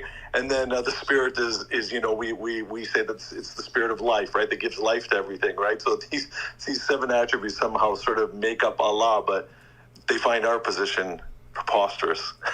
Yeah, well, that's the point that I'm making about, okay, we all have to account for multiplicity. And so from the outset, there should be no real, you can't just say the Trinity is polytheism because of multiplicity when an Ash'ari, as Dr. Khalil argues, will have to say, for example, there's a real distinction between Allah's attributes and his essence. They even sometimes use the word parts. Attributes are distinct and, according to the Ash'ari, are, quote, super added to the essence. Okay, that's really no different than what we argue about the persons or the attributes or energies in God. Now, I know that, and every time you say this, they're so low IQ that they think you're saying, you're calling Allah's attributes persons. No, I'm saying that your account of the distinction is no different than our account of the persons. I'm not saying you believe in persons in Allah. I'm saying that you have the same metaphysical problem of accounting for the many. In Dr. Khalil's critique is that the Ash'ari, just like the Salafi, have real multiplicity in God, which compromises his simplicity. His argument is that the Shia position is therefore more consistent on Allah's unity and simplicity than anybody else. But I would argue that that's just Neoplatonism and actually has other problems more devastating on a different route. Gotcha. Thank you. Thank you very much. Appreciate it. Mm-hmm. Let's see. I'm looking to see if he goes into... I've only listened to the first half of this. So here he goes into the Ibn Taymiyyah view of God's parts. So notice how silly this is. Like, they actually will talk about parts, right? Like, I mean, Ibn Taymiyyah says that God has time in his essence. That's how silly this guy is. Ibn Taymiyyah argues that laughing is more perfect than not laughing, and so therefore Allah has laughter. I'm kid you not. This stupid. But we're supposed to think this is like highfalutin, super sophisticated stuff. It's not. Okay, it's not. And so, yeah. I mean, do you see how silly this is? Allah having a foot is more perfect than not having a foot. So therefore he has a foot. I mean, it's like... You know what? If you believe that, I don't know what I can say to that. I mean, go be a Roman Catholic. It's like Roman Catholic. I don't know who's worse, like the Roman Catholics or the Muslims. I mean, at this point, they're really similar to each other. Crypto.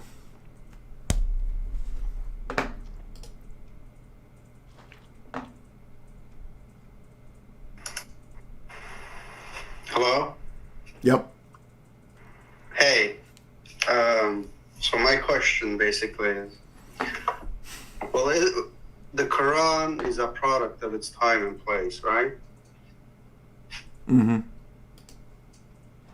Hello? Yeah. What about it? Can't hear you. Yes, it's a product of its time and place.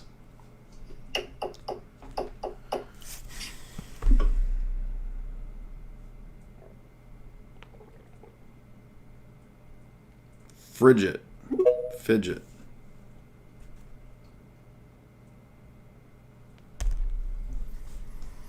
Gotta unmute Fidget. Yo, you hear me? Mm-hmm. Yo, what's good? So I'm keeping it a buck. Like, I come from like a Protestant background.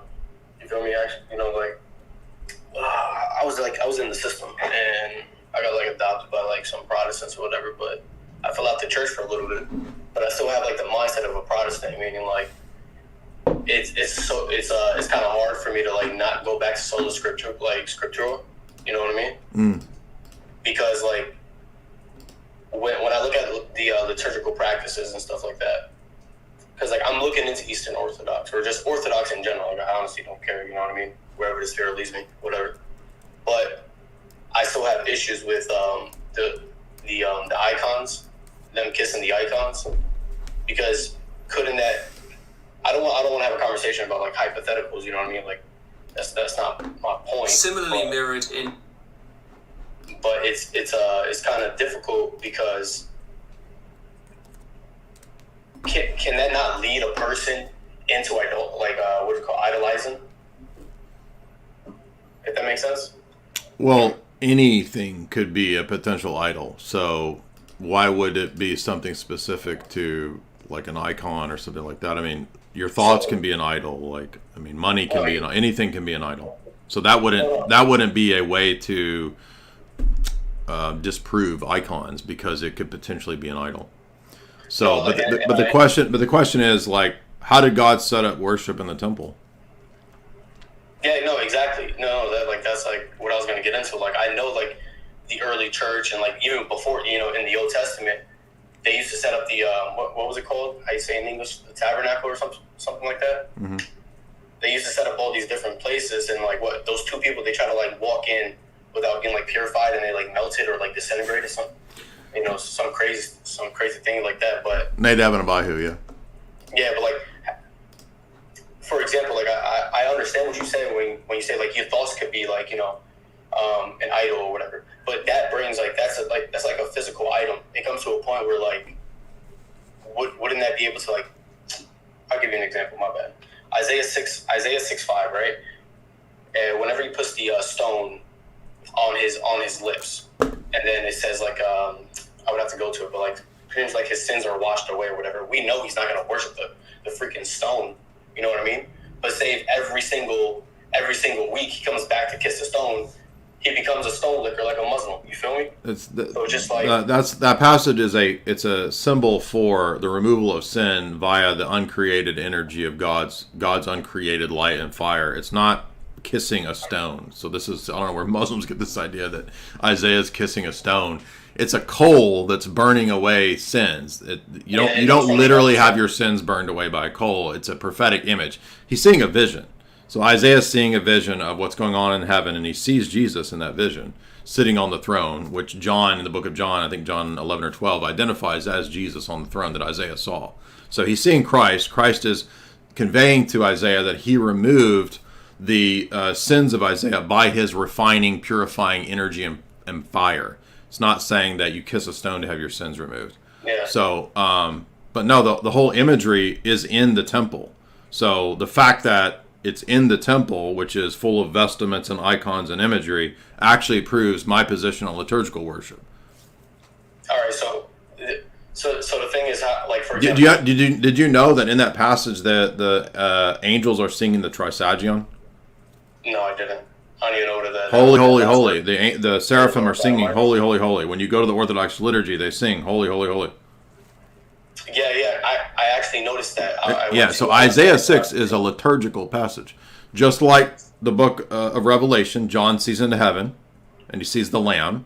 Isaiah in Isaiah 6 sees into heaven, and he sees the same Son there on the throne. So how would you discuss to a Protestant, like for example, like a I don't want to like use a harsh word, but like an ignorant Protestant who doesn't want to understand the point of view of like an Orthodox, for example, right? Well, if they don't want to understand it, I wouldn't discuss it with them. But yeah, of course. But you got to talk to people that's open. But what I'm trying to say is like, how would you bring up an argument to like try to like persuade them? Like for example, like I'm technically debating, but I'm also confused. So I'm trying to bring up a point that I have an issue with whenever I went to an Orthodox church. Okay, I would say that if you watch the documentary that our friend Lewis made, Christian Worship in the Old Testament, you will notice that there's a perfect continuity with the way that the Orthodox Church worships and with the way that God always had altar, vestment, priesthood, incense, sacrifice, meal. They were always part of God's worship. And so it's not going to be different. It's not going to go away when Jesus comes. And lo and behold, what do you know? When Jesus comes, the church of the 1st, 2nd, 3rd, 4th, 5th, 6th century, they have vestments, incense, liturgy, imagery, eating a meal. Yeah, the biggest issue that what is it called? Not the biggest issue, but the biggest argument that I've heard from Protestants, because the Protestant church, for example, they kind of like I don't know how to say it. That word is not. Well, let me put it this way. So the New Testament doesn't give you a worship service. There's no instructions on how you're supposed to worship. Now, you referenced Nadab and Abihu were put to death because they went in and offered strange fire and incense that was inappropriate. So we know God, from that passage that you reference, has a lot of concern for how he's worshipped. Now, why wouldn't he, if we're Protestants, why wouldn't we expect that there would be a worship service in the New Testament? Why don't we have a written record of that? Well, I think that providentially there isn't one, precisely because oral tradition is the means by which we know that the apostles set up in the sees that they set up throughout the Roman Empire liturgical worship. Yeah, well, it's because most Protestants, like I said, I still come from a mindset like that, so I'm trying to I'm doing a detox. You feel me? But so. Most Protestants will use, whenever David was worshiping God and people thought that he looked like a drunk man, they use that one. They love using that one. They use Acts. Hold on. The Holy Spirit. Whoa. That's first of all, David was dancing when he was victorious after battle and was celebrating. No, that's a procession. Yeah. That's not the same thing as when David composed liturgical psalms. Do you know all the psalms are written to be recited and sung in the temple? There are liturgical songs to be sung in the temple. Yeah, well, no, I know, but not on the Orthodox kind of side. But I agree with you. I'm just trying to wrap my head around how can I. Let me ask. Here's something that Protestants never think about. How did Jesus worship? I mean, yeah. That's, what do you mean? How did he go and express the worship of God? When did he go? Well, no, because he went, every time he went away, he went to go pray. That's not. No. That's not technically worship. What else did he do? What did he do? He went and worshipped in the synagogue like everybody else, and he went to the temple like everyone else. Yeah. So, how do you think they worshipped in the temple and the synagogue in Jesus' day? Oh, reading the Psalms. Liturgical worship. You understand that where we get the Orthodox liturgy is from the Jewish temple and synagogue service? Yeah, I had a pamphlet when I was sitting there. So what I'm saying is that Jesus himself, in his day, growing up, set the example because he worshipped in a liturgical way at the synagogue and at the temple. Yeah, and then didn't he sit down inside of the? Don't they have a chair that's specifically for the Lord to come back, and he literally sat inside of the chair? So Is that the passage you're referring to? No, I'm just referring to the many passages where he attended the temple services and went to the synagogue. I mean, that's. And so, do you think, like, I get that we're supposed to be following Jesus, of course, obviously, he's supposed to be at the center. But do you think that just because he went to a church that is like the Orthodox Church, that's the church we're supposed, like, not everybody, but like that's the church everyone's supposed to technically go to? Because I'm saying Jesus. You're making it more complicated than it's. Jesus sets an example. He worshiped liturgically. That's the example. That's all I'm saying. Okay. So he didn't worship like Protestants do. Well, why wouldn't Jesus, the Son of God, if he's a Protestant or a proto-Protestant, why wouldn't he worship like Protestants do? Why does he worship in this liturgical setting like Orthodox do? Yeah, like Pentecostals jumping around. Exactly. Yeah, Exactly. Yeah. No. Yeah, they began me tight. I'm not gonna lie. All right. I don't know because I do have another question. Okay. When it comes to what is it called? The authority. So like, how do you justify like placing equality, authority on church traditions alongside like scripture, and how do they like both align with sola scriptura? Well, they don't align with sola scriptura because sola scriptura is not true. So you can go read my article on tradition at my website. I have an article that really outlines the biblical arguments for oral tradition. So I'm going to pull it up for you. It's called... I got to go to YouTube to look at it? No, it's on my website. It's an article. On your website. It's called The Biblical Nature of Sacred Tradition. And what I do is I argue that the Bible itself teaches us that we don't go by the Bible alone.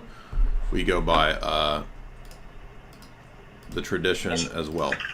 Because I have the, which one, pull it up. I just have like, it just shows everybody's name as a listener. Like, what is your website called?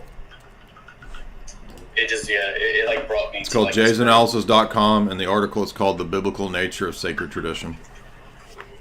Okay. Thank you, though. Appreciate that. Those are good questions. All right. We're going to move on. But yeah, there's the article right there. You can go pull it up if you're watching on YouTube. Does anyone disagree? I'm going to give any precedence to disagreeers. If you believe Islam is true, Catholicism is true, Protestantism is true, Atheism is true, Hebrew roots is true, Black Hebrew Israelite, Gnostics, Arians, Mormons, you go to the head of the line if you disagree. Biddy McLean. John McLean, what's up?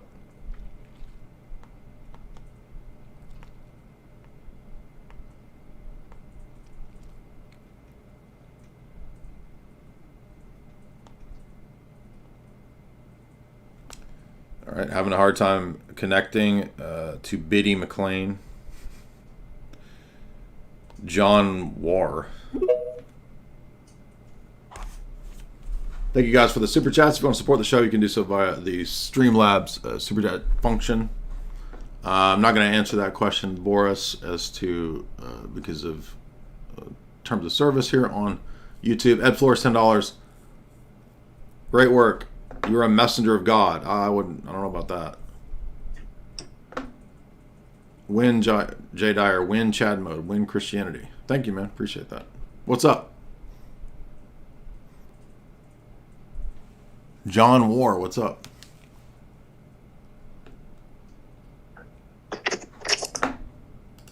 Hello? You're there, dude. Do you want to talk? You can't hear me, can you? I can now. What's up? Okay, what's up? So I'm just inquiring about Orthodox. I don't really have any church that I go to or anything, but the things you say about Orthodox just ring true to me, and I've been discussing it with a friend who's Catholic, and just want to... You cut out. Are you there?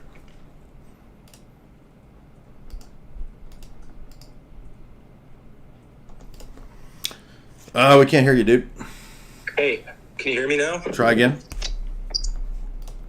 Yeah, so I'm just trying to like steelman a friend who is a Catholic, but the things you say about Orthodox ring true to me, and Okay. I'm kind of considering moving towards that. But Okay. he said that Jesus actually created the Catholic Church, and like, what do you have to say about that? Like, he said, like, Okay. Jesus it's created the original. Orthodox Church. How's that? So, I mean, that's an assertion. What's his argument for that? I mean, do you find that convincing?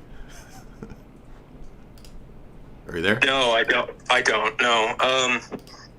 But yeah, I just wanted to I wanted to hear your point of view so I could tell him about what you said. You can tell him, no, Jesus created the Orthodox Church. How's that? Okay, 1 second. I took a few screenshots of what he said, and I'm probably going to be cut out for a second while I go and look at what he said, but I'll be back in 5 seconds. Okay. Yeah, I mean, if Jesus created the Catholic Church, then there's a contradiction because the Catholic Church tells me that I'm also supposed to accept Muslims as fellow worshipers and adorers of the one true God who have the faith of Abraham. And after 7 years of debating Muslims, 6 years debating Muslims, I can assure you that they do not have the faith of Abraham. So this is a one of many contradictions. Okay. I wish he was here to talk to you about it directly. I sent him the call-in link, but maybe he's busy or something right now. But so he said that Orthodox Church came with the schism, and Catholic Church was the original church that Jesus created. Okay, well then you can read this article here, which I already have conveniently pulled up for you, which is just a collection of the canons of the first 7 ecumenical councils, which prove that the church of the first 1,000 years did not believe in the Vatican I papacy view. So there is my responder to his claim that we came to exist at the schism. Okay, I think he had one more thing I wanted to relay to you. Just a second here.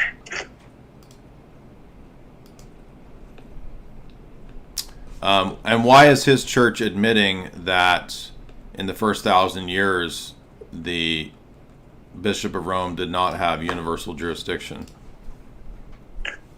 Yeah, no, admittedly, I'm not very educated on this. No, but I'm saying it's on the screen right now that his church has admitted that the Bishop of Rome did not exercise authority over the churches of the East canonically. So the Pope did not have universal jurisdiction.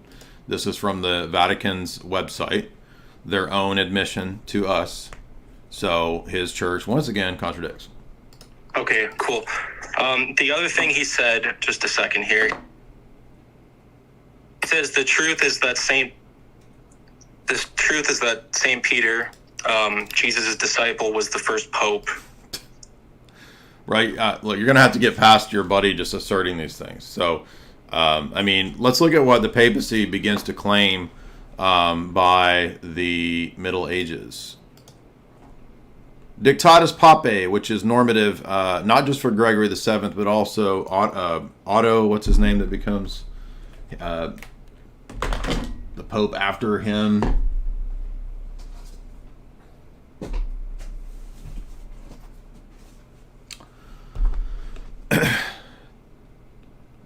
Does anybody actually believe that the claims of the Gregorian popes were true of St. Peter in the first century? Okay, and if you believe that, then I have nothing to say to you, and you should go be Roman Catholic because you're an idiot. So, how's that for an argument? And everybody should be familiar with Dictatus Papae. It's only one page, and it's not a one-off that, oh, only this pope believed this. No. Dictatus Papae becomes normative for all of that century of popes, and they appeal to and assert this power and authority to be the Kwisatz Haderach for a century, culminating it even after that in Unum Sanctum, where not only must you be in communion with the Roman bishop to be saved by Boniface VIII, but you must also admit the temporal power of the Bishop of Rome to call standing armies, to go to war, to have his own bank or whatever, God powers basically on earth. That's also necessary for salvation. Unum Sanctum.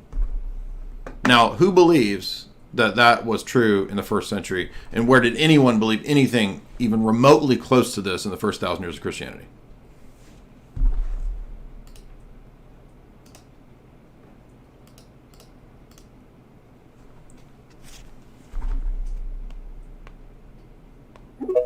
Beam in my eye. What's up? The Roman Church is founded by God alone. The Roman Pope alone is called universal. He alone can reinstate all bishops. All bishops are underneath him. He alone determines councils. The Pope may depose anyone absent. The Pope may depose anybody in the world, basically. The Pope alone can assemble councils. The Pope alone uses the imperial insignia. In other words, he's a state ruler, which violates the canons of Chalcedon. The Pope alone, all princes in the world must kiss the Pope's feet. All churches in the world must speak his name. The Pope is the only name in the world. It is permitted to the Pope alone to depose emperors at will. He may be permitted to transfer all bishops as he sees fit. Now, there's nobody in their right mind who knows anything about church history that doesn't recognize that this didn't exist in the first 1,000 years. Okay, do you realize that, right? And this is not a one-off. This is the norm for the popes of the Gregorian period, the 11th century. And it comes to the culmination in Unum Sanctum. Now, let me give you another example of the stupidity of this. Unum Sanctum makes temporal supremacy of the Roman bishop necessary for salvation. I have to believe in that as well. Vatican II no longer claims anything about temporal supremacy of the Roman bishop. They've discarded that. They've taken off the papal triple tiara. So now I don't have to believe in that to be saved. How do you not understand, Roman Catholics, that this is a contradiction? In 13 whatever, I have to believe in the temporal supremacy of the Roman bishop to be saved, Unum Sanctum. After Vatican II, I no longer have to believe in it. But this is a perfectly consistent, perfectly rational worldview. Roman Catholicism is undefeated, and you just are jealous ortho bro. Ha ha ha, you got owned ortho bro. Yeah. Unum Sanctum says that temporal supremacy necessary for salvation.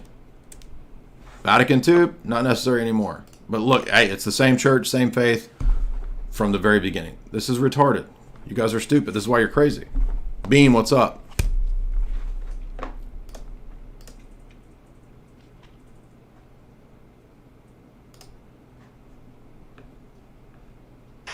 Hello? Yep. Alright, so I had a question. From if an atheist says that evolution doesn't need a justification, it's just how it is.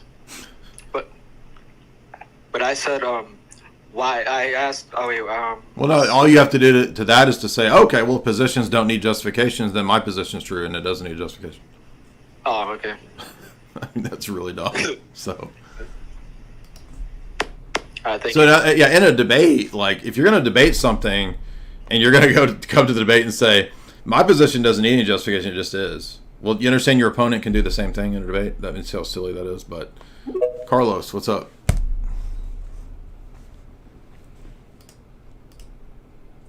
Now notice, again, this is the last section of Unum Sanctum. Whoever wishes to resist this power, talking about the temporal supremacy of the Roman bishop too, resist the ordinance of God. And like the Manichaeans, he has two eternal beginnings, which is false and heretical. And then he says, furthermore, we declare and define that it is necessary for salvation that every human creature be subject to the Roman pontiff. This whole encyclical is not just talking about spiritual submission to Rome. The bull, papal bull, is also about the temporal authority of Rome. So Unum Sanctum is saying that not only to be saved must you be subject to the Roman pontiff and in communion with him, you must also believe in his temporal supremacy to be saved. That's the obvious 100% clear meaning of this papal bull. It is the culmination in 1302 of what we saw in the Gregorian reforms, where in Dictatus Papae they make all these preposterous claims, which no bishop of Rome prior to this had ever made. The Roman Catholic Church today admits all of this, that this is an evolution and development. It's right here on the Vatican website on their document, the Chieti document. It's also in the Alexandria document, right? And these lunatics act like, no, it's obvious you got to submit to the Bishop of Rome to be saved. Well, stop changing and contradicting your positions if you want us to accept your ridiculous worldview. Hey Jay, I have a lot of concerns for the Patriarch of Constantinople and for the Moscow Patriarch, and I sort of am in the Greek Orthodox Archdiocese of America, and I don't know if there's going to be a time where they could possibly, I guess, excommunicate one another or to a point where it's irreconcilable. So I don't know if you have any thoughts on that or any concerns about that. Yeah, I mean, I think it will come to a head somehow. I don't know how they will avoid it. I mean, because yeah, I think you're absolutely right that they'll come to that head. They will probably excommunicate each other. I don't see any way how they would get out of that short of some miracle. And I agree with you. I would have concerns as well, but I would not be under. I think the EP is certainly more in the wrong in my view. Taylor.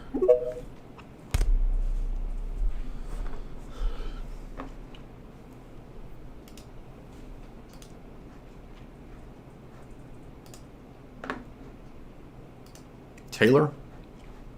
Hey, sorry, I could not hear you. I love what you're doing. I really do with the Islams and everything. I do similar things in debating all these people, and I'm thinking about creating a book for apologetics. But aside from that, I was just going to ask, are you Catholic? Orthodox. Okay. Do they have to go, like, okay, so one of my things in the document I'm creating is something to people that are in the Orthodox, because I'm kind of like a solo scripturalist where I just like believe in the Word of God and that's all. And one of the things I wanted to point out in there that's very interesting to me is like how Jesus is our only mediator. And ever since then I was a confirmed Catholic, and I quit going to the Catholic Church, and I am kind of just following the example of Christ and going out and helping the people and feeding the sheep. But yeah, I just wanted to get your thoughts on that, about like needing a mediator and him being our final priest. Well, I would say it's not your position as a female to be doing that. First of all, you shouldn't be doing that. You're not proficient or knowledgeable in these topics to be instructing people, so you shouldn't be doing that. And sola scriptura is not true. So pretty much everything is wrong. I'm not actually being like an instructor, right? You just said you're compiling books to instruct people, so. Yeah, like sharing the word and sharing the good news. Yeah, but you're not in a position to do that. And I completely agree. That's why I'll never be like a teacher of the Bible. And publishing books and handing them out is being a teacher. So I would say look into orthodoxy, and we'll leave it there. Maddie, last few.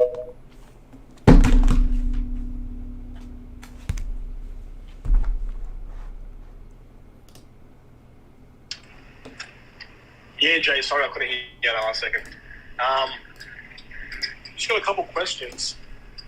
Do you believe Nestorius was a Nestorian? Yes, because the Council of Ephesus dogmatically teaches that he had a dual subject Christology. Okay. Also, what are your thoughts on Theodore of Mopsuestia? I have the Clay book. I haven't read it yet, so I don't have enough knowledge on that to speak to it, really. Okay. There was another thing I wanted to mention, just following that subject. Saint Isaac the Syrian, I'm sure you're familiar with his writings and history. Yeah, he was in communion with the church during his life, so he was not a schismatic. Okay, because that's the point I'm a bit confused with, because he was a bishop of Nineveh in the 6th century. Yeah, the Orthodox position is that he was in communion with us at that time. So does that mean that the church was, or just him? I'm not sure of the details of that, honestly. Yeah, because look, I'm currently I've been going to the Assyrian Church of the East, and well, that's your problem right there. So. Yeah, I understand. All right, next up, Nigoy.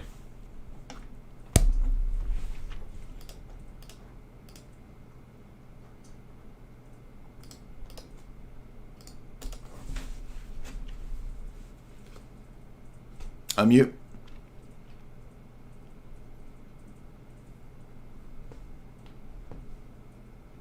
Unmute, man.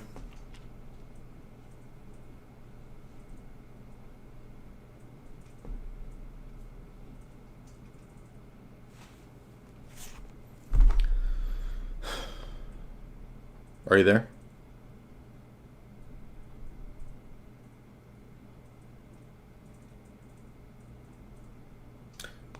So last chance for anybody who wants to come offer their arguments, debates, topics, issues, challenges. Islam, Catholicism, Protestantism, Atheist, Hebrew, Gnostic. Last chance. I'm getting pretty tired. We've been going for 4 hours. So not really many opposition people today, which is fine. It always, if I don't like make a big stink and try to draw a bunch of Muslims, it always just turns into like Orthodox FAQ. But anyway, thank you guys for those questions. I don't see anybody else. Remember to head on over to chalk.com. Use promo. Here we go. Let's see. CJ, do you have an argument, disagreement?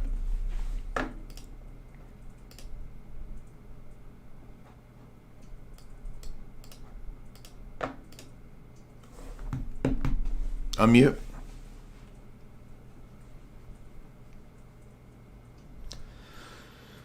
CJ, unmute. Hey, sorry. Sorry. Are you there? Yes. What's on your mind? So, just have a quick question about, for example, actually, I love your work. I've been in the space of debating. I'm not actually a debater, but I think I'm a Protestant. But I've always thought about magic, and I come from African background. And why are you gay? Pretty much. Sorry. Why are you gay? Yeah. Why are you gay? Yeah. Are you gay? Pretty much. You are gay. You are gay. Yeah, so we do, there is a lot of rumors. For example, magic and black magic and stuff like that. And Magic the Gathering, brother. Magic the Gathering. Yeah. So, do you think that some people can channel that, after Christ? Maybe that happened before Christ. Do you think that some people can? I think there's still possessed demonic people. Sure. And how do you think you can? Well, you join the church and you get rid of all your magic books and implements. You do like Book of Acts, you burn it. That's how you get rid of it. No war.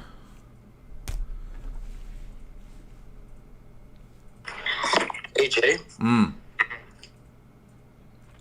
Yeah. Oi. Now. What's up?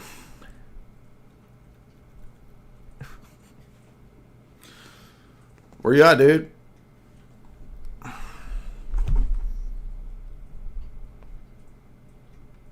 Now, what's up? Can't hear you, man. No sound. Where's all the people disagreeing? I guess I should just roll with, like, you never know what you're going to get. Like, some days you're going to get all Muslims. Some days you're going to get, like, crazy Gnostics. Some days you're going to get drunk wine moms out the wazoo. Some days you're going to get just a bunch of, FAQs, which I guess I should just roll with it. You got to roll with it. You got to take your time. You got to say what you say. Don't let anybody get in your way. Zontan.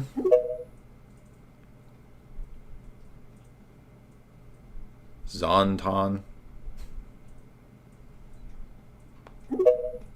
Okay, dude, what's up? Hello, Mr. Jason. How are you doing? What's up? I'm coming from Muslim background, right? I have question. How can Jesus pray to himself? Yes, okay? exactly, brother. Is 1 plus 1 plus 1 equals 1. How many? Equal to 1. Sir, it equals 3, sir. Understand? I like it. Time to head to Mecca or whatever. I'm out. Gotta go to Mecca.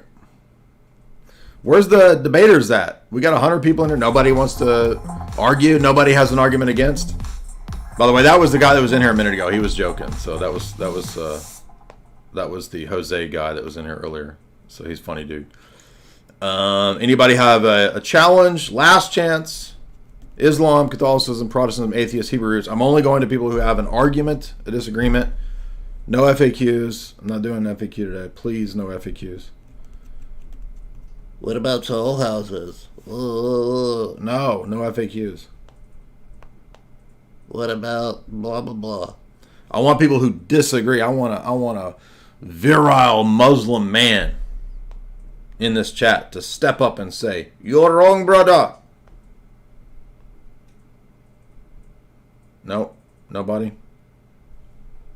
No haters and debaters. I see a room full of Muslims here. We got a profile looking like Syrian girl over here. We got a chick over here looking like I'm gonna start busting on the audience here, making jokes. I can't pull up her profile.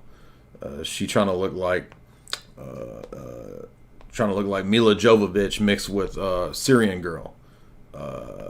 If I just keep busting on people, we got a one-eyed brother over here, Dr. John, trying to stare me down with his one Illuminati eye over here. We got Ivan the Terrible over there trying to intimidate people.